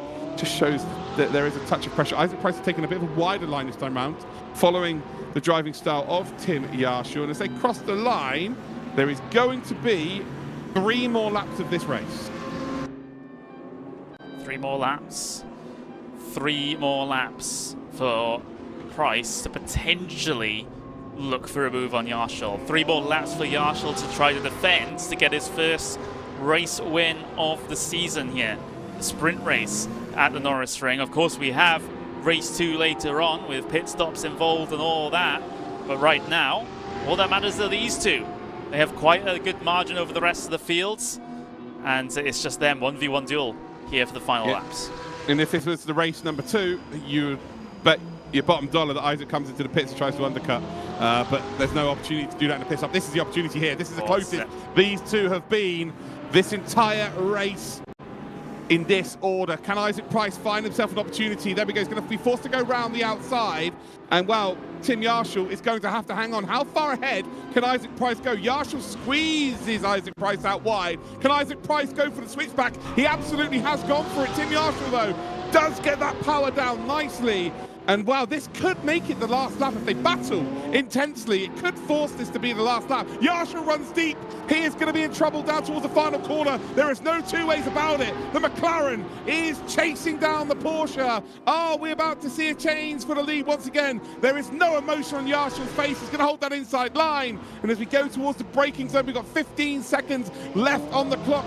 And Isaac Price is the closest he has been with 10 seconds left to go. This could be the opportunity. I think we're going to get 1 more lap here. We are not going to get the checker flag. Here we go. So on to the final lap of the race. Are we about to see Isaac Price extend his championship lead? Or will Tim Yashul get his first win of the season? Side by side, down towards the apex of 1. Again, another switchback opportunity for Isaac Price. It's not going to work out. Power down perfectly from Yashul. Pressure. What pressure. This young man is the reigning champion for a reason. As he runs deep through the chicane again, this is where Isaac got the run last time out, but he struggles to get the power down. The car slipping and sliding left and right as we run down towards the final braking zone of this famed circuit in Nuremberg. Isaac Price goes extremely deep. He's going to try to come back here. It's going to be a bit of a drag race, but Tim Yashul is going to hold firm. He will hold on to this position, and for the first time this season, we will say Tim Yashul is a DTM Esports race winner here in the sprint at the Norisring. What a finale. Fair play, chaps. That was outstanding. Connery, over to you. Wow. Wow, you can see the relief on Tim's face there, the fist bumps before he just got himself to the start-finish line. Oh my words, that was intense at the very end right there. Isaac Price, of course, you know, he gave it a really, really, really good go. And you can really credit him for that opportunity there, just wiping sweat off his brow, off his hair, and looking forward to this main race. But yeah, wow. What an incredible effort on the part of both drivers. Yeah, this is shaping up to be the best season of all time. The way the racing's been, how close it's been. 1/10. Yeah, that's super special there from the front two, and there's nothing dirty about it either. No big lunges. It was just a really, really good race. Tim Yarshall then wins another DTM Esports race. He's got himself his first win of the season. Isaac Price, a third podium of the season. He's managed to come first, second, and then second this season. Second, first, and then second. Alessandro Ottaviani finishes in third spot. Again, a big shout out to the Italian in the BMW up into third spot. Fair play. Lucas Muller, Leonard Krippner, and Philip Drazy in next six. We've got Ben Spanky, Florian Hasser, Gianmarco Fiducci, and Julian Kunze as your top 10. And ladies and gentlemen, we've still got the feature race to go, which is happening very, very shortly. So if you are about to disappear, you've got one more race to go where there is a pit stop in it. So don't go anywhere before that happens. Max Pfeiffer then for Dirt Esports, Emre Chihan, Enzo Filipao, Julian Klaffenberg, Turka Hakkinen. We've got Christian Juhas in 16th, Leonard Carton, Luciano Whitver, Christian Michel, Ilya Drofozikov is in 20th position.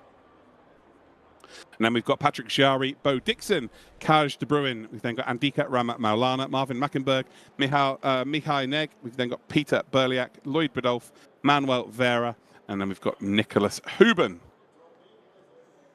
And that is all of the drivers today. Connery, whoa, that is, I am sweating here, and I live in the UK.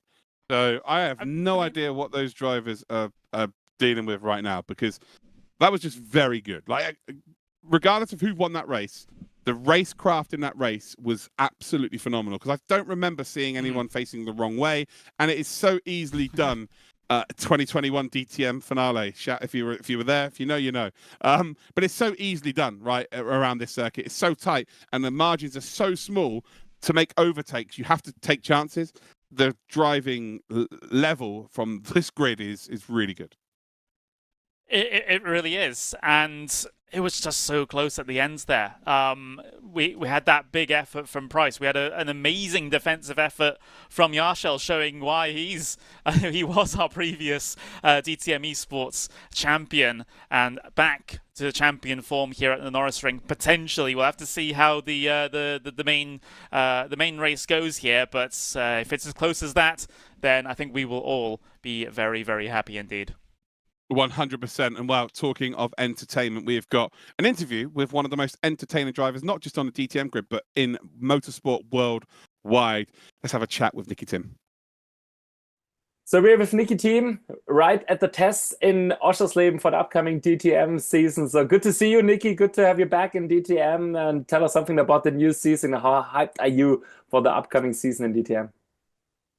Yeah, hi guys. Thank you for having me in your sim racing world. Always a pleasure to do it on my own, and obviously see you guys do it. Big respect for the discipline and so on. And yeah, obviously we're here, Oschersleben. The trucks are unloading now, so we are ready. Tomorrow is the first official test, so obviously we are all super excited. Nice. Looking forward to see you at the season opener in Oschersleben. But now we are at Norisring with the DTM Esports Championship. Quite a track. You have good remembrance, don't you? Yeah, not bad. first ever win DTM. Always a memory, and especially Norisring. Big highlight for us in the real world. I hope for you guys too. It's a very special place to come. The atmosphere, so it would be nice to have some of you guys there in real life. You're more than welcome. But yeah, small track, but very specific and very fine tuning is very important. And yeah, you guys know how to do it. But yeah, special place. But you won a race there last season. You already mentioned it. Tell us what is mostly important at a track like Norisring. In Norisring is the fascination of driving on a street track. It's always nice, especially as the real world, the real tracks allow you to get away with a lot of stuff where those tracks just hit you really hard. It hurts when you make a mistake, and that's what we all like. But yeah, short track, very specific. It is a street, so it's very bumpy. It's no smooth, nice surface for those F1 cars. So it's always nice to come where it's a lot of job for the car, especially the brakes, very important.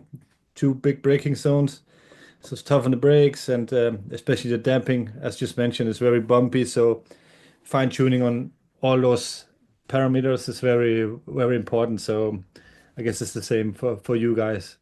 Also in sim racing, absolutely. So how big is your experience in sim racing? In the past, I did a lot. Obviously, the typical thing growing up with a Game Boy and PlayStation, so on. And in the past couple of years, then way too many hours on iRacing and all those platforms. I really loved it. Don't do it anymore. Obviously now getting older, getting kids and so on. So, but yeah, maybe one day, I return. I'm sure. Still a lot of fun, especially with friends, and it's very competitive. So yeah, um, good fun and good training. And obviously many of my colleagues do it, as we all know. So yeah. And I think it's a good way to start with motorsport at the moment. Yeah, especially when you see those the budgets that's put on the table. It's crazy. It's obviously sad to see it go that road. We were lucky back then that we could somehow get through with some with low money, but with other stuff. Now you need the new of the newest. But yeah, anyway, that's karting already starting there, very high budget. So again, sim racing is a good way, and it's the mind game and everything in it is the same. Obviously, the feeling is always a topic. But yeah, obviously, sim racing you can do as many hours as you want. So that's obviously a big plus. Where racing is very limited, especially we see with DTM, we have limited test days. So on sim you can drive day and night if you want. So yeah, obviously already there you have a big advantage. But from today on, it's only 3 weeks till we see each other at the season opener in Oschersleben with the real DTM. Tell us something. What are the goals for the season, and how happy are you now racing with Up Sports? And I guess it's with such a high tradition. Yeah, it is really the icon on the grid, I would say. Up now is probably the team that's been there since forever. You would almost say since the new DTM started back in 2000. It's been there on the grid, and yeah, always been top of the league. As I say, to all the Germans, it's like signing for Bayern Munich. It is really the place you want to be, I think, at the moment. So, and yeah, obviously with 1 year experience in the Lamborghini and all the tracks and DTM, especially DTM, is such a special championship in a good way. Obviously, like all the other guys behind me in the paddock, highly motivated, and yeah, obviously big dreams. All right. Thank you very much, Nicki, for your time, and see you at Oschersleben. Thank you. Have fun, guys. Thank you. Well, there you go. From one legend to another, Isaac Price is on pole position provisionally, but there's still 6.5 minutes to go. So, you know, we sort of got a little bit excited earlier on, you know, at the 5-minute mark, and then we realized, oh, actually, there's still 5 minutes to go. Isaac is going faster here as well. But yeah, Isaac doing a very good job. That was a cool interview there from Nicki Thiim. Obviously, his family name is synonymous with DTM, with Kurt, his dad, taking part many years ago. One of the legends of DTM, not just taking part, one of the legends of the sport. So yeah, great to hear from Nicki Thiim. Right, anyway, to qualify, Leonard Carton on board here in the Dirt Academy car, moves up to P11. But Isaac Price finds himself in the lead. Where is Tim Yarshall? He's only P12. You expect that to change sooner rather than later. Yeah, absolutely. It's just getting that banker lap in, I suppose, and there's ample more opportunity to get yourself towards the top of the order here. Anzi Filipao, top 10 provisionally as he heads his way across the line. Go on. Manuel Vera is up to a top 16 position. I know there are many people on YouTube watching right now supporting Vera, and well, that's the highest that Vera's been in qualifying. There we go. There's Manuel Vera for the Alien Motorsport ABS Esports team, and he's about to start another lap here, though. So yeah, in a top 16 right now, right behind Tim Yarshall, and about 0.2, just shy of 0.2 of a second off of the pole position pace. So shout out to all of Manuel Vera's family and friends that are watching from home. Yeah, absolutely. It's great to for a driver to have so much support. Lucas Muller, second place.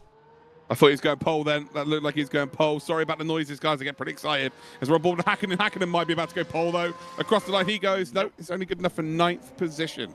Leonard Krippner is, again, the purples are based off of their own time, I believe. I'm not sure it's purple in the whole session because there's 3 people right now with purple sector 1, although Hassa is flying.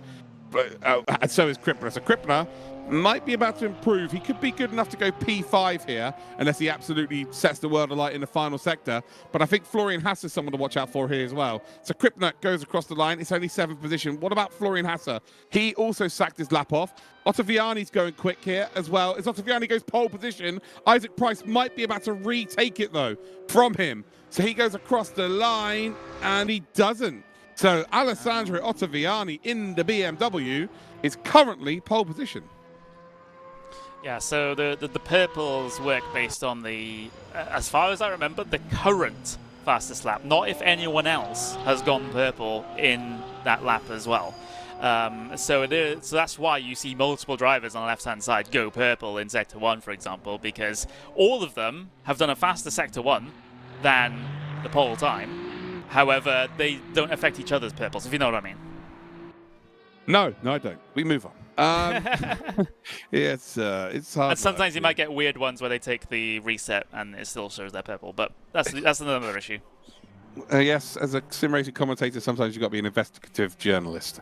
Isaac Price is second right now by 33 thousandths of a second. He's currently 8 thousandths of a second up on the best time we have seen. We're about to see him cut the timing beam for the second sector here, and no, he'll be sacking this off, I think. I don't think he'll be continuing this lap. He might just get on the exit here and go. Oh no, he's continuing. So maybe he feels like the final sector is where the time is at. So Isaac Price about to come across the line, and is it? No, he does sack it off. Right, Philip Drays is purple right now through the first sector. We're about to see him cut the timing beam as he come into this. Nope, that's definitely not going to be fast enough. Hakkinen is also not going to be fast enough. And we're starting to see people struggle this session, actually. There's no one really pulling up any trees. I wonder if Ottaviani's time is going to hold out. It's not going to be this one. At least it's not going to be an improvement this time around for Ottaviani. But 33 hundredths of a second, actually, you know, a track like this is actually an all-right margin. As weird as that sounds, you could just see how close everyone is on the left-hand side of the screen. Although Lucas Muller, well, his first sector was invalid, so that's not an actual purple. Hey, how consistent Isaac is Price, Ottaviani, that's an actual purple, though. Oh, that is, yeah. Ottaviani was only 8 hundredths of a second off of his best time. Like, the consistency there. That's sector 3. To have 2 times that would be good enough for P6 and P1, like, that's pretty impressive. As we go, again, the middle sector for Isaac just seems to be where he's struggling. So the first sector, he seems to be absolutely nailing. But, yeah, the middle sector is where it's killing his time. Over the line then for the final sector, and he, again, gives it up. I think he's realised, you know what, I've got one more attempt here, and let's go for it. So, yeah, Isaac Price, I think he'll be pretty happy with second, considering who's pole. Like, again, not to diminish Ottaviani, but Ottaviani hasn't won a race this season. Like, if Tim Yarsha was pole, it becomes a bit more of an issue. But unless Ottaviani strings together, you know, week after week after week in terms of race performances, Isaac Price would be happy to be second to him. But I mean, we've seen the starts from Isaac Price as well, so yes. It might even be Isaac Price leading into turn 1. And based off of the evidence we saw in race number 1, the BMW is very good in the race run. So in all fairness, Isaac will probably be happy that there's a BMW up there fighting amongst those Porsche. Shout out to Florian Hassa, because the Lamborghini was nowhere near in the first race, but right now is right up there in P4. And it's crazy to see how different the grid is. Where is Yarshall? Yeah, where is P14 still? Still P14. Like, he's done. Yeah, I think Price is on a lap. Oh my God, yeah. He's hooked together in middle sector. He's about to take pole position here, and I don't think it's going to be close. I think we might see. This might even be good enough to go down to a 0.5. You know, as much as that's going to be a struggle. Across the line he goes. Oh, that's a 689. All right, I was a bit far off there, but he has gone pole by 4 hundredths of a second. Where is Tim Yarshall? He's 16th. He's not. Is he on a lap? He's not even on a lap. No. Oh my, no. That is massive news for Isaac Price here. he is going to be absolutely buzzing with who's around him. Lucas Muller, like, kind of needs to do the team job here and get into the lead and win this race. But this is brilliant news for Isaac Price. Yeah, couldn't have been, couldn't have been better, really. Because Isaac Price, I mean, we saw Ottaviani be the bottleneck a little bit inside that top 10 in the sprint race. So if that happens again, and there's no surprises on the start, then Price could be in for a very comfortable race. Yeah, seems like the longer run as well. In a pit stop race, you want to be able to decide when you come in. He'll just go as long as he can, right? There may be a chance of some undercuts, but if you undercut here, you're going to be put into the pack. You will be put into a pack of cars. Like there's no way you can guarantee everybody's coming to the pit before you to leave that big gap. So this is where the engineers are going to earn their money for sure. But it is the final race of this round two of the DTM Esports 2025. This is a 30-minute time race. There is a mandatory pit stop that they have to serve, ladies and general cars, which will be in the middle of the race. Pretty simply. They can choose when to do it, though. It's like 7.5 minutes in, and then with 7.5 minutes left to go, they have to take it in that period of time. And they have to change 4 tyres. Calicio, which game is this? This is RaceRoom Racing Experience. It's a free download. Head to Steam, get it downloaded, or head to RaceRoom Racing Experience website, or raceroom.com. Right, Isaac Price is on pole position. We are here for the formation lap. There is Ottaviani, who is in P2 with the best racing number in the world, number 8. Connery agrees. Not going to give him an opportunity not to. As we head down to turn number 1. Predictions then, Connery. Who is going to win this one?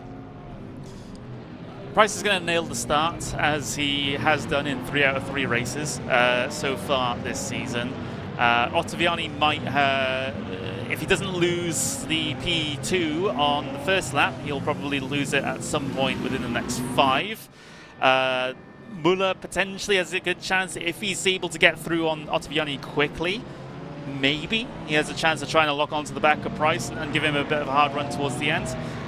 But that's my predictions at the moment. But obviously, pit stops can shuffle this whole thing up. I think that there's going to be such a significant fight for P2 that Isaac Price is going to have a 3 or 4 second advantage, and then he just canters his way to a race victory. If Ottaviani can get into the lead here at the start, then it can be anyone from the top 8, I would say, that can win this. I would go as far as Hakkinen being able to win this race. But we're about to find out. Into the final corner we go. The pace car will come in. Of course, we are partnered with Cupra, or the DTM are partnered with Cupra, should I say, not me personally. They haven't sent me a car. But if you are listening, Cupra, copy. I'll have one. Thank you. Lovely. As we move then towards the start-finish line. So we've got the finish line, which is the checkered line, and then you've got the start line, which is a little bit further up the road. Isaac Price is in the McLaren, and you've got the BMW of Alessandro Ottaviani, who is just not quite close enough here. It looks like Isaac Price has got this start nailed. He's almost on his own row here. As we're about to come towards the start of this race, we're about to go green light racing. We are off and we are running. So the cars in the back seemed like they started a little bit earlier there, but can the BMW keep hold of second position and maybe even chase down for the lead here? He has got ahead of Isaac Price. They are going to be going through their side-by-side. Isaac has to leave the room. And has Ottaviani got an overlap for the chicane? I think he has. This goal he doesn't. He does not. He has to back out of it. It looked like he had. Isaac Price, though, for the first time was under a bit of pressure. Look at this. Florian Hasser he's up into 3rd position, I think. He's going to get past Ben Banky. Lucas Muller is moving down the order. Hasser's now dropped down to 5th. Hold on, he was in 3rd, now he's 5th. What happened there? Now Lucas Muller down the inside here of Ben Banky, as it's the Porsche versus the Ferrari coming off the corner there.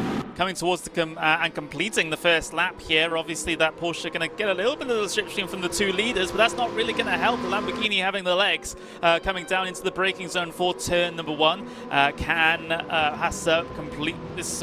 Excuse me, I was going to say Lambo. It's Ferrari, isn't it? Oh. Ferrari has the legs down the straight around the outside. Still unsuccessful in making this move, though. Tim Yarsh was P8, by the way. He's up to 8 positions, and he was sending it into turn 1 there. As we see Ben Banky, he's going to run deep here. This should give an opportunity on the exit of the chicane for Lucas Muller to get the inside line down towards that final corner. But yeah, Tim Yarshall is up into 8th position. He has had a great start to this race. It looked like he's making a move into turn 1 on this lap as well. As we see now, Lucas Muller should finally get this done, I think. There we go, should hang the Ferrari out to dry. Lucas Muller moves into 3rd, which is phenomenal news, by the way, for the front 2. Ottaviani will be loving this. He'll love a little 1v1 versus Isaac Price. The BMW does look very good on a race run, so does the McLaren. So this suits them perfectly. I don't think you'll see Ottaviani try and put too much pressure on. But again, they're fighting for P2, which is perfect for the leaders. Lucas Muller's fighting against 2 Durr cars. Behind him, the Ferrari loses out. And actually, Florian Hassan, now in the Lamborghini version of that Durr Esports car, is going to move forward. The gap now, though, 2 seconds, the advantage for the front 2 over the rest of the field. Hassel just sailing around the outside there at turn number 1. Puts his teammate behind him. Now he'll have a crack at Lucas Muller at some point. He just has to catch up another 10th of a second or so to give himself the opportunity here. But you can see the top 2, because all this battling are pulling away as Philip Drace and Yarshall, they tangle. Yeah, Yarshall dropping down the order here, so he managed to get from 16th up into 8th position. But there was contact between him and, I believe, Philip Drace. Philip Drace now 2 positions up the road. And all of a sudden, Andika Rama-Maulana's now up to P9. Drafosakov is in P8. Fiduci's in P7. So yeah, it's almost panic stations here for Yarshall. I think he's realised that, you know, if he doesn't get a good result here, it becomes increasingly difficult with only 4 rounds to go for him to really assert himself into this championship hunt, as he sends it once again down the inside there of Turka Hakkinen. Hakkinen trying to do his very best there to help his teammate Draze out. It's not going to work out, but Yarshall, as much as he had a fantastic start here, he's just had a little stumbling block to now negotiate. He's moved back down to 11th. Yeah, back down, and a little bit of battling behind them as well. Oh, Jari. It's Hakkinen. What a move. Yeah. Deliciously done there by Jari. He moves up a position as well. Sorry, no, was it Jari? Juhas. No, yeah, it's Juhas. Sorry, it's Juhas. Again, they both got the same livery car. Can Juhas hold on? As we see, Yarshall now going to try and go around the outside of Draze, and Draze is going to hang him out to dry. Yarshall will get the overlap on the outside down towards the chicane in the middle of this circuit. It's not going to work out, though. Draze will squeeze him as he should. And, well, they're going to try and go through here side by side. Oh, that's a brilliant move by Yarshall, by the way. My God, that is commitment. He's managed to make it stick, and he's flying through this pack. He just cannot afford to make any more mistakes. Absolutely, but Drace will come back at him though. And Yarshall has to take the defensive inside line for the final corner. Juhas is on the back of this one, looking for an opportunity too. They're absolutely nose to tail as they head their way up towards the timing beam now. Where is the opportunity for Drace? Usually the inside is favoured in towards turn number 1. It's not impossible to go around the outside, but that's what Drace will have to do here. He has to go late enough on the brakes to be able to do this, but he isn't. No, Juhas now going to try and get involved here as well, not quite close enough to do so.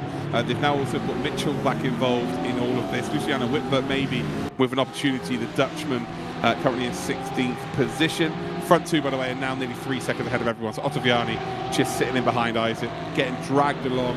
And then at the latest or the latter stages of this race, he'll maybe try and make something happen. And actually, Ottaviani will maybe try and do the undercut. He'll be hoping that everybody comes in early. Isaac stays out for as long as he possibly can, and then with a couple of laps left before the pit window closes, Ottaviani will come in. But ultimately, Isaac can just respond whenever he wants to. So here's the battle then. We've got Fiduci in the number 46. You've got Drevozikov currently in 8th position, and you've got Kripner up ahead. You can see there Gianmarco Fiduci smiling. He's a beautiful man, I tell you.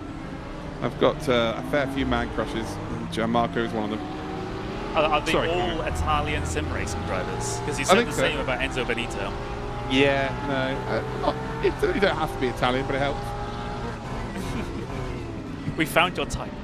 Yeah, we found my type, guys. Italian sim racing. But yeah, Fiduci keeping Leonard Kripner very honest in this. With Drevozikov, Rama Maulana all closely contesting this position. Draze has dropped down. Oh, Draze is facing the wrong way, I think. Yeah, he's massively. Or is he pitting? Hold on, is Draze pitting right now? Maybe he is. Yes. Yeah. Okay, so the pit window is open. The pit window has opened, so I guess it's 5 minutes into the race. So Philip Draze has decided, you know what, I'm coming in. Keep an eye on this and watch exactly where he comes out here, because then we'll be able to gauge what sort of margin it is. So obviously he's got to put the 4 fresh tyres on. Isaac Price and Ottaviani is really the key positions we're watching out for here. So they're coming into the final corner. This is going to be close, between them and the people that pit. So where does Draze come out? in all of this. Well, no, he's going to come up behind them. All right. So he actually might come out exactly like where he was once he gets dropped down. Yeah, so here we go. So he's going to get dropped down. He was, remember, battling with Tim Yarshall. Where is Yarshall in all of this? Yeah, so Yarshall's just a little bit further up the road. There he is. There he is. So Dre's, it's basically like a lap at about 5 seconds is the difference in pit stop. And Dre's now is going to come out in the pack, and you're in trouble. You just cannot afford, I don't think you can afford to pit early. But ultimately, because if everybody slows each other down with the way the pit stops work, the leaders are going to come out in traffic regardless because the track's so small. So this race may seem like it's done with the front two, but it absolutely isn't. Like, anything can happen. It's good information for the drivers as well. So you kind of come out about where you are right now, but 3 to 5 seconds further back. Can he attack? So he's getting blue flags. It's so weird. yeah. So that's interesting. So if you have a space back there, you can work it out in the timing, saying, "Oh, I'll come out roughly here, and I should have a little bit of space to run in that I won't be tripping over too many people." Then that might influence your decision when it comes to pitting here.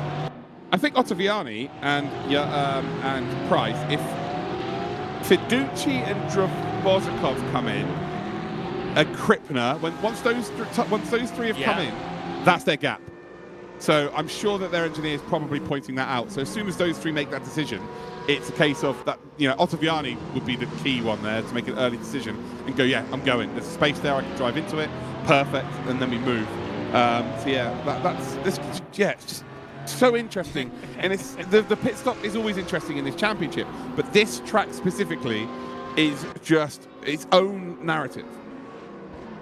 Yeah, it is. It's deceivingly simple, but it can, it can be responsible for very interesting little intricacies that can happen in these sorts of races. With people pitting and then coming out one lap down in some cases. So it's it's an interesting one for that. Thankfully, we have no chance of safety car or anything being deployed.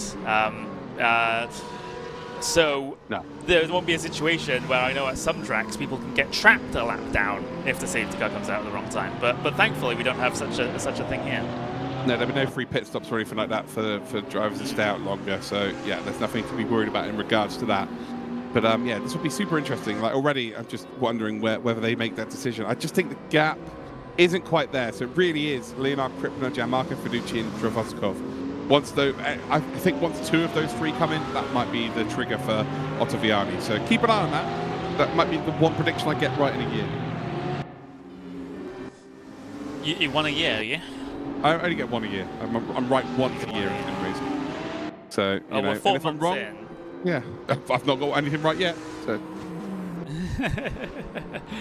But we'll see if that changes. You could try and hedge your bets and just say Price wins this race, right? You're like that's the most likely thing that'll happen. Of course, we're still waiting. We'll wait to see how this pit stop phase turns out. We'll see how they hold on to the tires. But in terms of a favourite at the moment, you can't go far wrong with the Brit.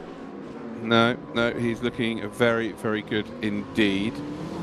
The longer this goes on, though, the gap between Banky and Hasser becomes more interesting, or the gap between Banky and Krippner becomes more interesting. So the longer that comes out, as soon as that gets to sort of 8-9 seconds, then there is an opportunity, 100% for them to come in and find that gap, like Alessandro or Isaac.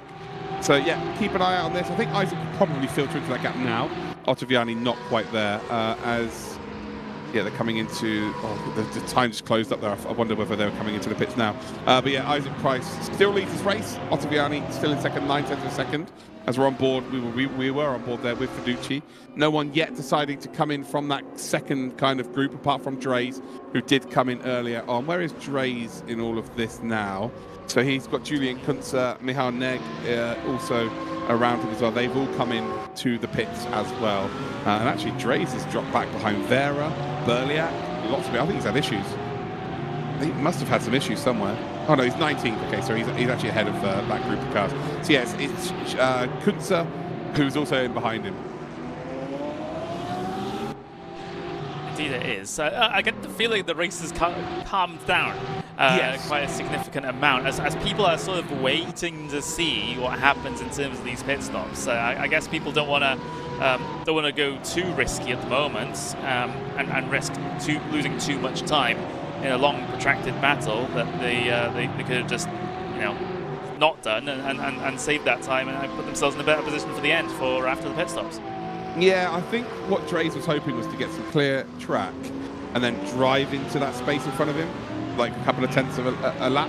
Because he came in so early, that may end up being sort of 2-3 seconds, which would put him up the order significantly, probably in a battle for third or holding on to third. But the fact that he's come out in traffic, it's just killed his opportunity there. I think the leaders are actually behind traffic now. Am I not mistaken? No, it wasn't. So that was another R8G car. That was the other BMW, which would have been Klaffenberg. I think it was Klaffenberg. That's was in a bit of traffic there. So there we go. There is Klaffenberg. They have negotiated it. And actually, there's 2 R8G cars there, isn't there? So they're now battling for position. Again, Klaffenberg, still one of my favourite names in sim racing. It's a very nice name to say. But the gap now. Let's look at the Krippner. I tell you what, the gap between Bentebanki, Krippner, and Fiducci is the gap that Price Nottaviani could probably, or at least Price could now force himself into. So the option's there now, and I'm sure his engineers are telling him the same thing. That's what they're looking for. They're looking for an opportunity to bring the car in around the midway point of this race, not have to wait too long to really maximise their race. But if they don't believe the gap's there, they're just going to go as long as they can. As long as they can, make sure everyone's pit, and then it should naturally give them that free track to work with. It depends on what the traffic situation is going to be further ahead as well, because at some point the head of the snake will catch the tail, and then that makes things a bit more complicated for the race leaders. No one's coming in, say, looking back down the grid order there. It doesn't look like anybody's coming into the pits, no. So again, the lead sort of, pretty much everyone apart from, the top 17 have all yet to pit, and then everyone behind them have pits. So we've basically got 50-50 now. Oh, crikey, that's deep. So that is deep there. Which Porsche was that? Oh, was that Philip Dre's? Or was that Dravoskov? Oh, it was Dravoskov. Right. So that was an interesting line through there. There's a gap to work with for Yarshall. Again, a little bit of argy-bargy there. I'd be very surprised now if Yarshall doesn't decide to bring the car in. Now, if we see a bit of a roadblock and he feels like he's massively faster than that car in front, there's an opportunity. He's the driver that needs to take a chance to make something happen here. If he's being significantly slowed down, there's no reason to stay out there as we head to the halfway point of this race. And actually, for him, luckily, it is Igor that comes in, and he doesn't need to. So I think he does the opposite there. Oh, well, no. I think he's tried to pump fake him there. And not gone in. Yeah, he's not gone in. He's definitely not gone in. I think he was like, oh, I'm going to go in. Or has he just let him go? And maybe thinks it's just, you know what, you're quicker than me. I can maybe I can have a better race by not fighting you, and my end position is going to be better, for both of us, because we're not going to be slow going side by side with each other. So maybe he's just being clever there and just gone, do you know what, you go, Tim, you're quicker than me, drag me along. Yeah, absolutely. Yarshall up into P8, the recovery drive from the poor qualifying session in full swing. Of course, our sprint race winner. The problem with that is, though, we have double points for a main race. So it gets a bit, sketchy where, okay, you're doing so well in sprint races, but never put it together in the main race. That's not going to win you a championship, unfortunately. No. Right, we need to go on board with Dravoskov now. And we need to figure out where he comes out in terms of Dre's, to figure out if Dre's has managed to gain any time here. So there is Dre's. There is... what's going to be a long pit exit, isn't it? Christ, how's he managed to get into that spot there efficiently with that wall there? Christ, that's not the one you want to be on, is it? You don't want to be the first one there. Right, so there is Dre's. He's going to be coming down towards that final corner. Dravoskov will not be dropped down for a while yet. Dre's, of course, has got some sort of track to work into now as well, a bit of clear air, but the fresh tyres effect would have gone. This will be the longest pit exit of all time for Dravoskov. And once they go past the exit of the pits, we'll see exactly what's going on. So where is Dravoskov? There he is, and he's miles ahead, isn't he? Yeah, that's not worked out for Dre's at all. That has not worked out for Dre's at all, although all 4 of those cars are now with each other. So the teammates are together. So it's going to make a great photo opportunity. This is a BMW. They're facing the wrong direction. That is a retirement, I guess. Fiduci's in. Okay. Now this makes it interesting, doesn't it? So Fiduci's come in. And now this really does open up for the leader. So Ottaviani, does he try and make a decision here to affect the race and come in? I think he's just going to do exactly the same as Isaac here, you know, just settle for second. Potentially, it's a good amount of points for second here in these main races. So I wouldn't blame him if he decided to sort of take the slightly more conservative approach for the second half of this race. Someone who can't be conservative right now, though, is Lucas Muller, because he's got Florian Hasse right up his trumpet. It's one way of putting it, isn't it? Juha speeding in the pit lane. Oh dear, that is less than ideal. But yeah, you're right. Lucas Muller has got Hasse right up his trumpet, as you said.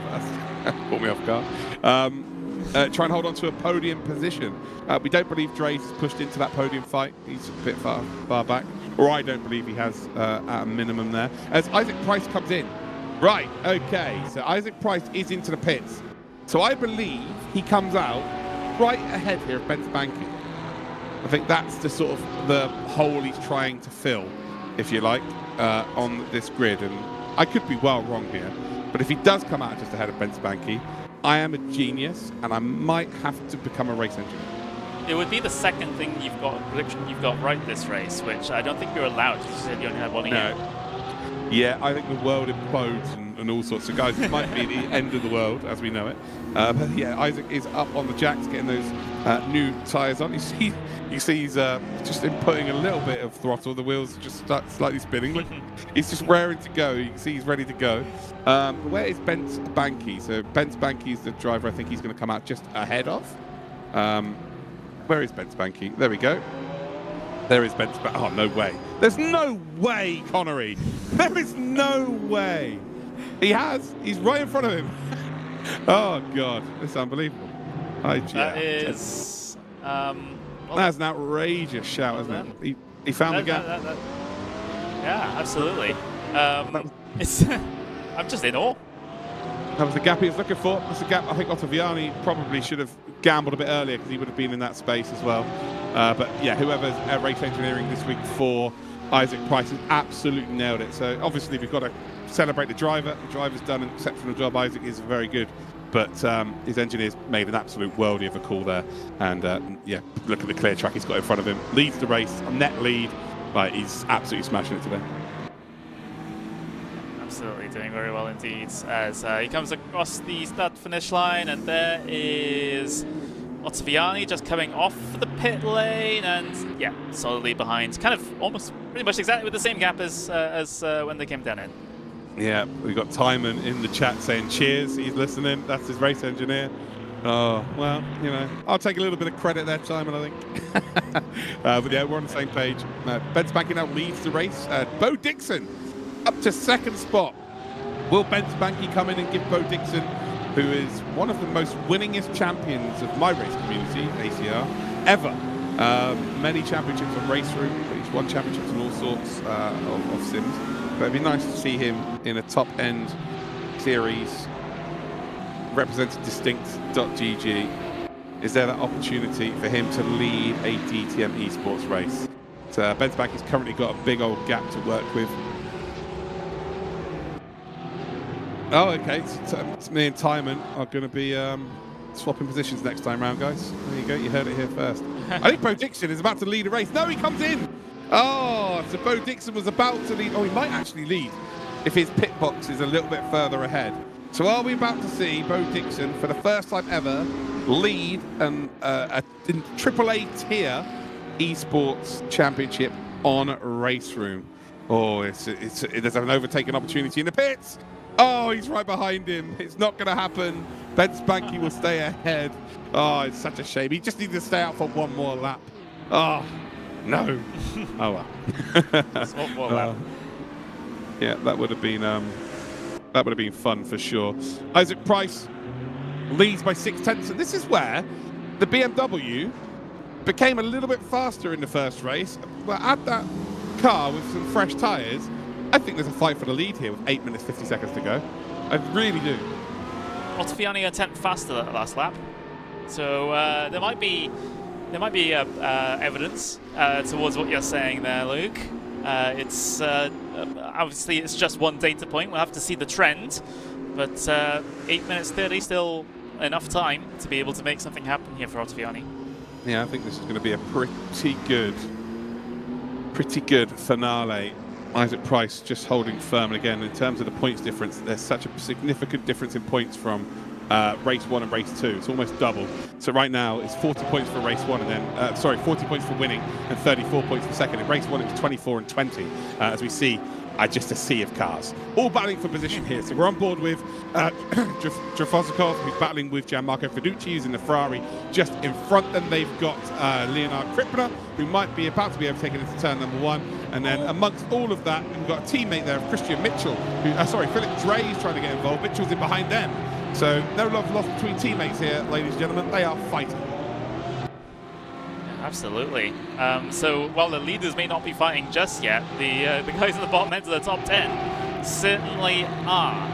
A little bit of a repeat of races gone by, shall I say, with this particular fact. But all in that one big long train all together. Of course, all have gotten their mandatory pit stops out of the way, so that's not going to be a factor here anymore. It's all mano a mano, I suppose, as you see Gianmarco Fiducci really tucked up underneath the Porsche of Leonard Kripner there. Getting really, really close, in fact pushing him down the straight perhaps. Here comes Dravosikov looking for a move, decides to back out of it. All a bit sketchy down into on the brakes into towards turn 1. Yeah, it's starting to get spicy in this race. Look at the gap for the lead, it's 3/10. Ottaviani is looking for a first ever DTM Esports win and would become, well, he'd be our 4th different winner actually at 4 races, wouldn't he? It'd be as simple as that. So yeah, are we about to see a 4th different winner? Will Isaac Price claim a second feature race win? So we're on board with Ottaviani. That gap will come down naturally with the slipstream. See, it's just nice, cool, calm, and indeed composed, wearing that RHG Esports shirt. Trying to get the power down nice and early. McLaren is probably the better car to be chasing in terms of overtaking than it would be the Porsche. Porsche seems to be just a bit of a rocket ship in terms of grip on the exit of a corner. Right now, this could be a very even battle indeed. So I'm excited to see how this goes down. But with what, 6 minutes left to go, which is about 7 laps, 7, maybe 8 laps. Ottaviani trying to get his first ever DTM Esports win. Potentially. I mean, it's on the cards for sure. We've seen the end of the stint, as you mentioned. It's been a little bit more comfortable for Ottaviani than the beginning, and you can see he's catching, and forcing Isaac Price to actually go defensive here for the first time. Yeah, I think Isaac's seen so many sends up the inside of turn 1. He just feels like I have to defend that space. But realistically, I don't think he needs to. I think Ottaviani is far enough behind, although he's just protecting any kind of send. And also, he might be thinking Ottaviani isn't going to do anything stupid. So if I make it obvious where I'm going here, you know, he knows he's going to take the outside line, and ultimately we're both going to get to the end of this race safely. Because if they do have a coming together, Lucas Muller would be able to pick up the pieces. He's only 4 seconds behind them, 4.5 seconds behind them. So yeah, they just don't want to make any silly mistakes. Don't, really don't. And well, this might be getting closer and closer down in towards the braking zone for turn 1. Price having to go defensive yet again. Ottaviani making the attempt around the outside, looking for the cutback off the corner. Doesn't quite get it done, but I mean, just sizing up his opposition now, isn't he? This is just like Tim Yarshall versus Isaac Price in the first race. Tim Yarshall, of course, coming out on top, but Ottaviani's caught him about 4 minutes earlier than what Isaac Price did to Tim Yarshall. So this is going to go down to the wire, and we've just got plenty of laps for it to, obviously bubble down to a really nice finish here. Again, if he can keep being really close on the final corner, then there's every opportunity to make that move in towards turn number 1. But Isaac Price just needs to figure out what is the best course of action. What do I need to do to guarantee myself being in the lead coming out of 1? Here we go again. Just a little bit of a look, a little bit of a move. Again, you can see that BMW being very dynamic in searching for the appropriate line to be able to capitalize on any little mistake that Price might make, but he's not making any at the moment, to be fair. Ottaviani he's going to have another good couple of attempts at this, though. Yeah, 100%. It's all about patience into that final corner. If he can get close enough and then just be patient through there, the run up towards turn 1 is the key for him. Seems to be able to get really close up towards turn number 1, but again, he's probably the closest he's been so far. This is going to be very tight heading in towards turn number 1, but I think he just needs to be a little bit closer again. It's all about that patience. Every single corner is effectively setting him up for turn number 1. So he is now, again, got to try and set it up through 1 here, to then be quick through the chicane and then give himself an opportunity to be close out of turn number 4. So you're almost setting up the move through turn number 1 for the next lap in turn number 1. Yeah, you are. You're having to think so far in advance here. And Price will be very, very, very well aware of that. He's ultra experienced driver, knows exactly, it's been in this situation probably 15 million times, but he still needs to execute if he wants to get a feature race win and the first double race win of the season. Yeah, first time to win 2 races, first driver to win 2 races would be Isaac Price, and the biggest or the most important factor of that is it would be 2 feature race wins, which are worth significantly more than the sprint. As Isaac Price makes a big mistake, Ottaviani follows him, and wow, that is the first chink in the armour that we have seen, ladies and gentlemen. But ultimately, he is going to survive. Ottaviani is a bit of a monkey-see, monkey-do situation. He's just followed exactly what Price has done. If he was a bit more composed there, that was a freebie. Yeah. That tiny little error. I mean, those are the things you need to capitalize on. When the margins are this close, you have to pounce on those sort of things. You have to put yourself in the right position at the right time to be able to capitalize. It's not all about luck. You kind of create your own luck in racing. No, 100%. This is the closest that Ottaviani has been this time around. He's got to try and force the issue. Isaac Price then will stay to the left-hand side of his part of the circuit. For us, it's the right-hand side. Ottaviani has got his nose up ahead, but that inside line is just so strong. And once they come down towards the chicane here, the only thing Ottaviani really could do is try and hold the outside line there with a bit of an overlap and pinch Isaac onto the first apex, meaning he's slow onto the exit down towards turn number 4. But this is the closest these two have been. Next time they cross the line, Connery, it's going to be 1 lap remaining. And oh boy, are we about to have a grandstand finish. Yeah, well, there's going to be a look to the inside for Ottaviani. That's optimistic, and actually it might give him the run. It's brilliant. He's supposed to be so far. He's gone for a bit of a move there. And what he's tried to do is he's tried to get Isaac Price offline, not be perfectly on the power on the exit of the final corner. And ultimately, that is exactly what's happened here. Isaac will defend that inside line. Ottaviani forced to go around the outside again, gets his nose just up ahead. There is contact between the both of them. Ottaviani, though, has he got the power down early enough this time around to keep that overlap, to pinch him onto the apex of the first part of the chicane? He does, as we come through the chicane. Ottaviani round the outside. Is he going to run into the wall, though? He isn't. Oh, Isaac Price reads it like it's a book. He now has the inside line. This is fantastic stuff. Ottaviani just about ahead. Has to again pinch Isaac onto the apex. Make sure he's slow on the exit of the final corner. Isaac runs super deep. I think Ottaviani's going to get the better run though. Oh, this is going to be a drag race. I think Ottaviani's got him. This is brilliant stuff from them both. Just about on the limit. And Ottaviani, oh, take a bow. The pressure was on, but it does not matter. Delightful drive from him. You can see what it means to the Italian. And oh boy, that was a grandstand finish that we wanted. Brilliant stuff. Just look at him. He's ecstatic about that. It was a big door shove to the inside coming through the final corner. You can see exactly the intentions of both drivers there. But in the end, it was Ottaviani coming out on top, a 4th different winner here in the DTM Esports Series for 2025. That just goes to show how competitive this season is. You want to be watching every single race this season. 4 from 4, ladies and gentlemen. 4 different winners. Absolutely exceptional.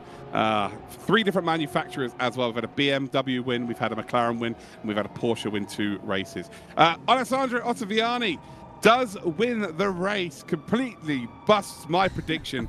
Just hung with Isaac Price there and just did a fantastic job. You've just got to respect. We will be speaking to him in a minute. Isaac Price then in second position. He won't be too mad with that. He went above and beyond in that final corner, and that could have ended pretty nastily.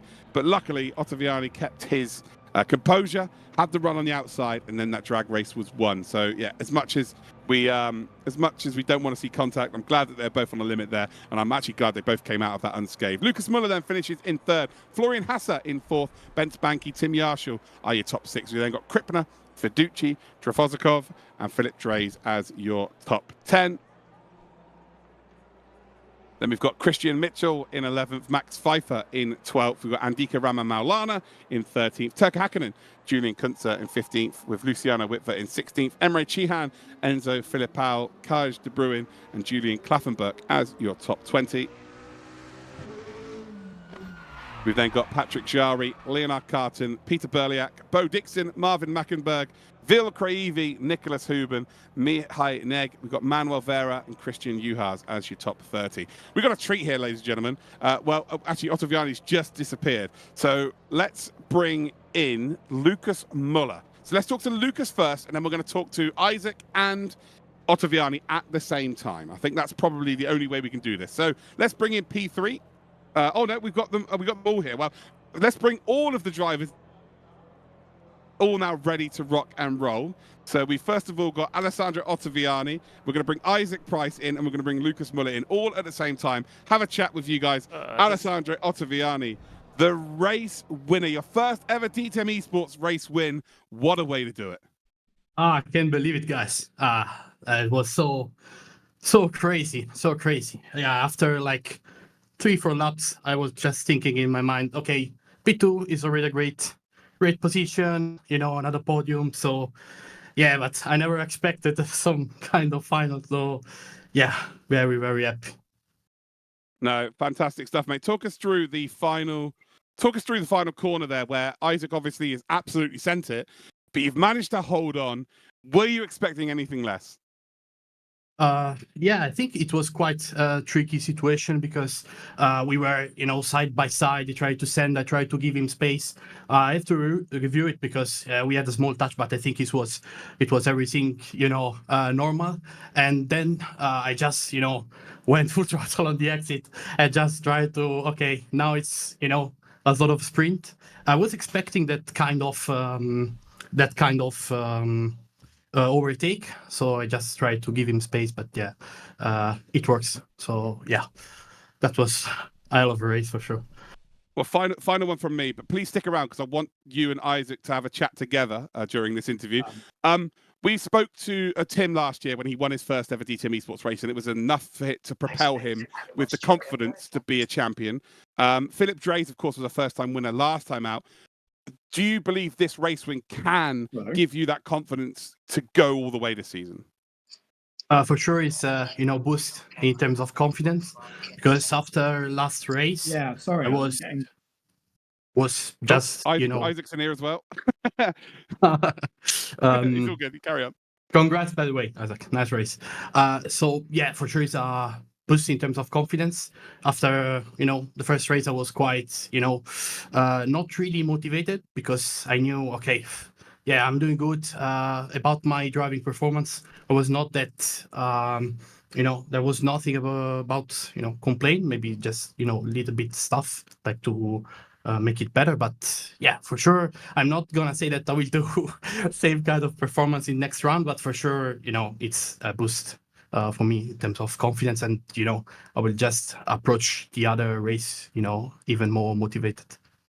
Excellent. Well, just stick around for us, Alessandro. We're going to have a quick talk with Lucas. Lucas, a little bit more of a, considering what they just did in the final few laps, a little bit more of a cleaner race and maybe less taxing on the brain, but great to have you back in the podium spots. How are you feeling after all of that?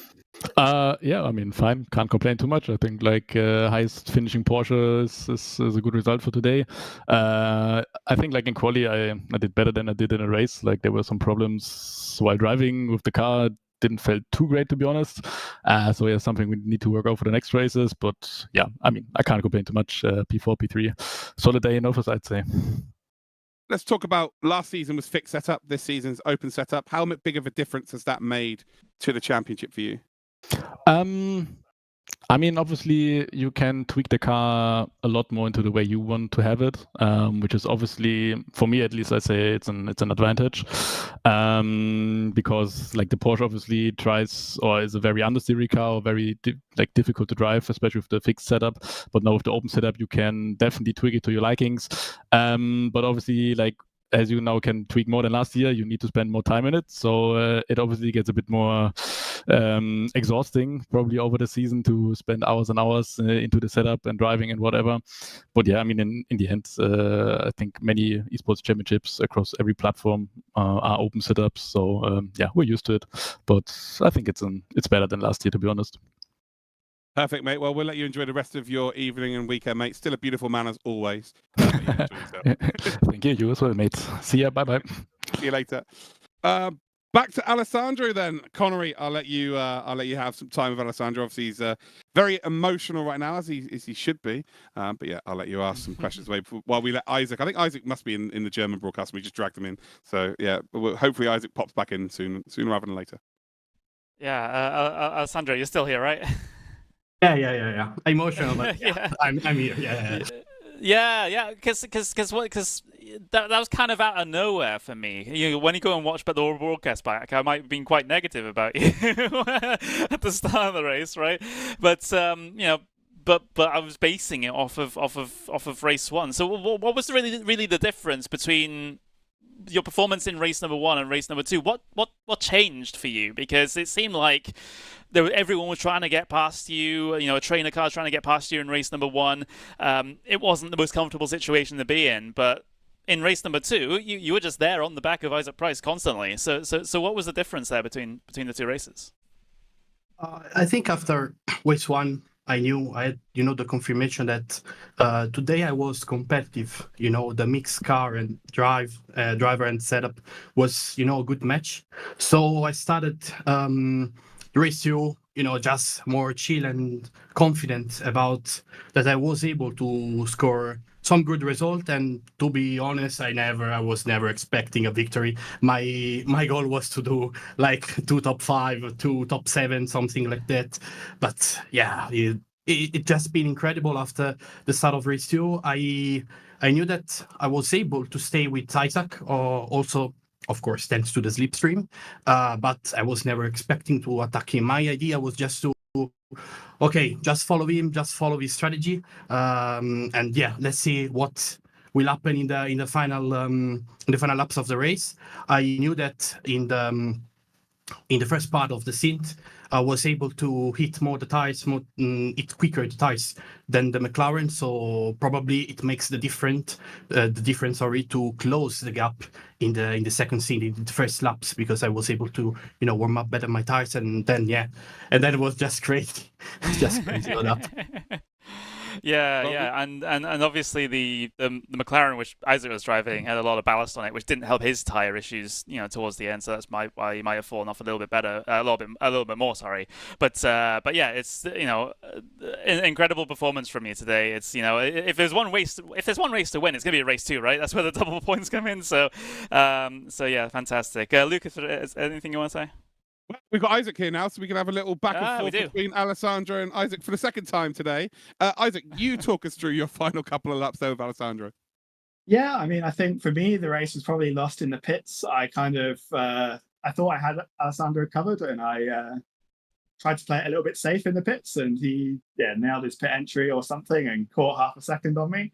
And then after that, he just drove an amazing final stint. Like, any little mistake I made, he'd get a little bit closer. I defended as well as I could, but if you keep having to go on the inside into those corners, eventually you're going to go a little bit deep. And, he capitalized. I think it was a little bit of contact, but it was probably a little bit more on me than him, so I think he deserved it. That's really very honourable of you to say those nice things about Alessandro, and he deserves that as well. But let's talk about the championship, Isaac. You are fighting with a different driver every week at the front end. How important is it that it is a different driver every week? I mean, I think that obviously helps kind of build up the points advantage. But the most important thing is to perform well myself. Like in the past, I think I've always had very good race performances, but I've never been able to kind of consistently put the qualies together. And that's why I always struggled on Norisring in particular, because you have to be so close to your PB here because it's such a short track. And I always really struggled with that. So today I didn't feel great in the first quali, but I still managed to be like 100th off my PB, and then I set my PB in the second quali. So I can't really for me, the most important thing is just to keep having these kind of goals for myself to improve and that are related to my own performance, because I can't control what everyone else is doing. No, excellent stuff, mate. Well, congratulations to both of you. You've put on a hell of a show. It's been a pleasure, and hopefully we get to see more of you both racing together in the future. Yeah, that's great. There we go, Connery. It's another round in the books. It's another DTM Esports round done and indeed dusted. We would have had Isaac on camera, guys, but unfortunately we couldn't afford his image rights. No, he quit the Zoom call, so we couldn't have him on. Any final words from you? More of that, please. That's incredible. Like we've got 4 different winners in the DTM Esports Championship for 2025 so far. We could have more different winners as far, if this trend continues. What a difference it is compared to last year, where I felt like Tim Yarshall was kind of dominating everything, to where we find ourselves now is yes, Isaac Price is ahead in the championship. He's the one to beat in terms of points in the championship, but it feels like on any given race, anyone could take a race win and give Isaac a good fight. But it's finding that consistent person that's going to be up there that might be a bit of a question mark in terms of championship. But from a race to race basis, yeah, absolutely, this is crazy. Yeah, well, when Moritz won it in 2020, it was very much him and Jack Keithley, but Moritz was very dominant. Kevin, when he won his, was pretty dominant. Tim was the most dominant last year. So to have 4 different winners out of the first 4 races this season is, yeah, it sets us up beautifully well. Let's check out then the rest of the season calendar before we will wrap up, and we will leave you to your weekends. So we have done and dusted for this round. The next time you'll see us is the 18th of April, round 3 at the Nürburgring. Then we've got a DTM Esports special event. At this rate, I think it's me versus Connery in a 1v1, which I'm happy to take on, no problem whatsoever. Then we head to the Saxon Ring. Then we head to the Red Bull Ring. And then finally, in July, it will be the Hockenheim Ring. So there you go, guys. Round 2 done. It is in the books. We head to round 3. We head to the Nürburgring for round 3 of the DTM Esports 2025. From me and Connery, it is a massive good night and enjoy your weekends. See you later and goodbye.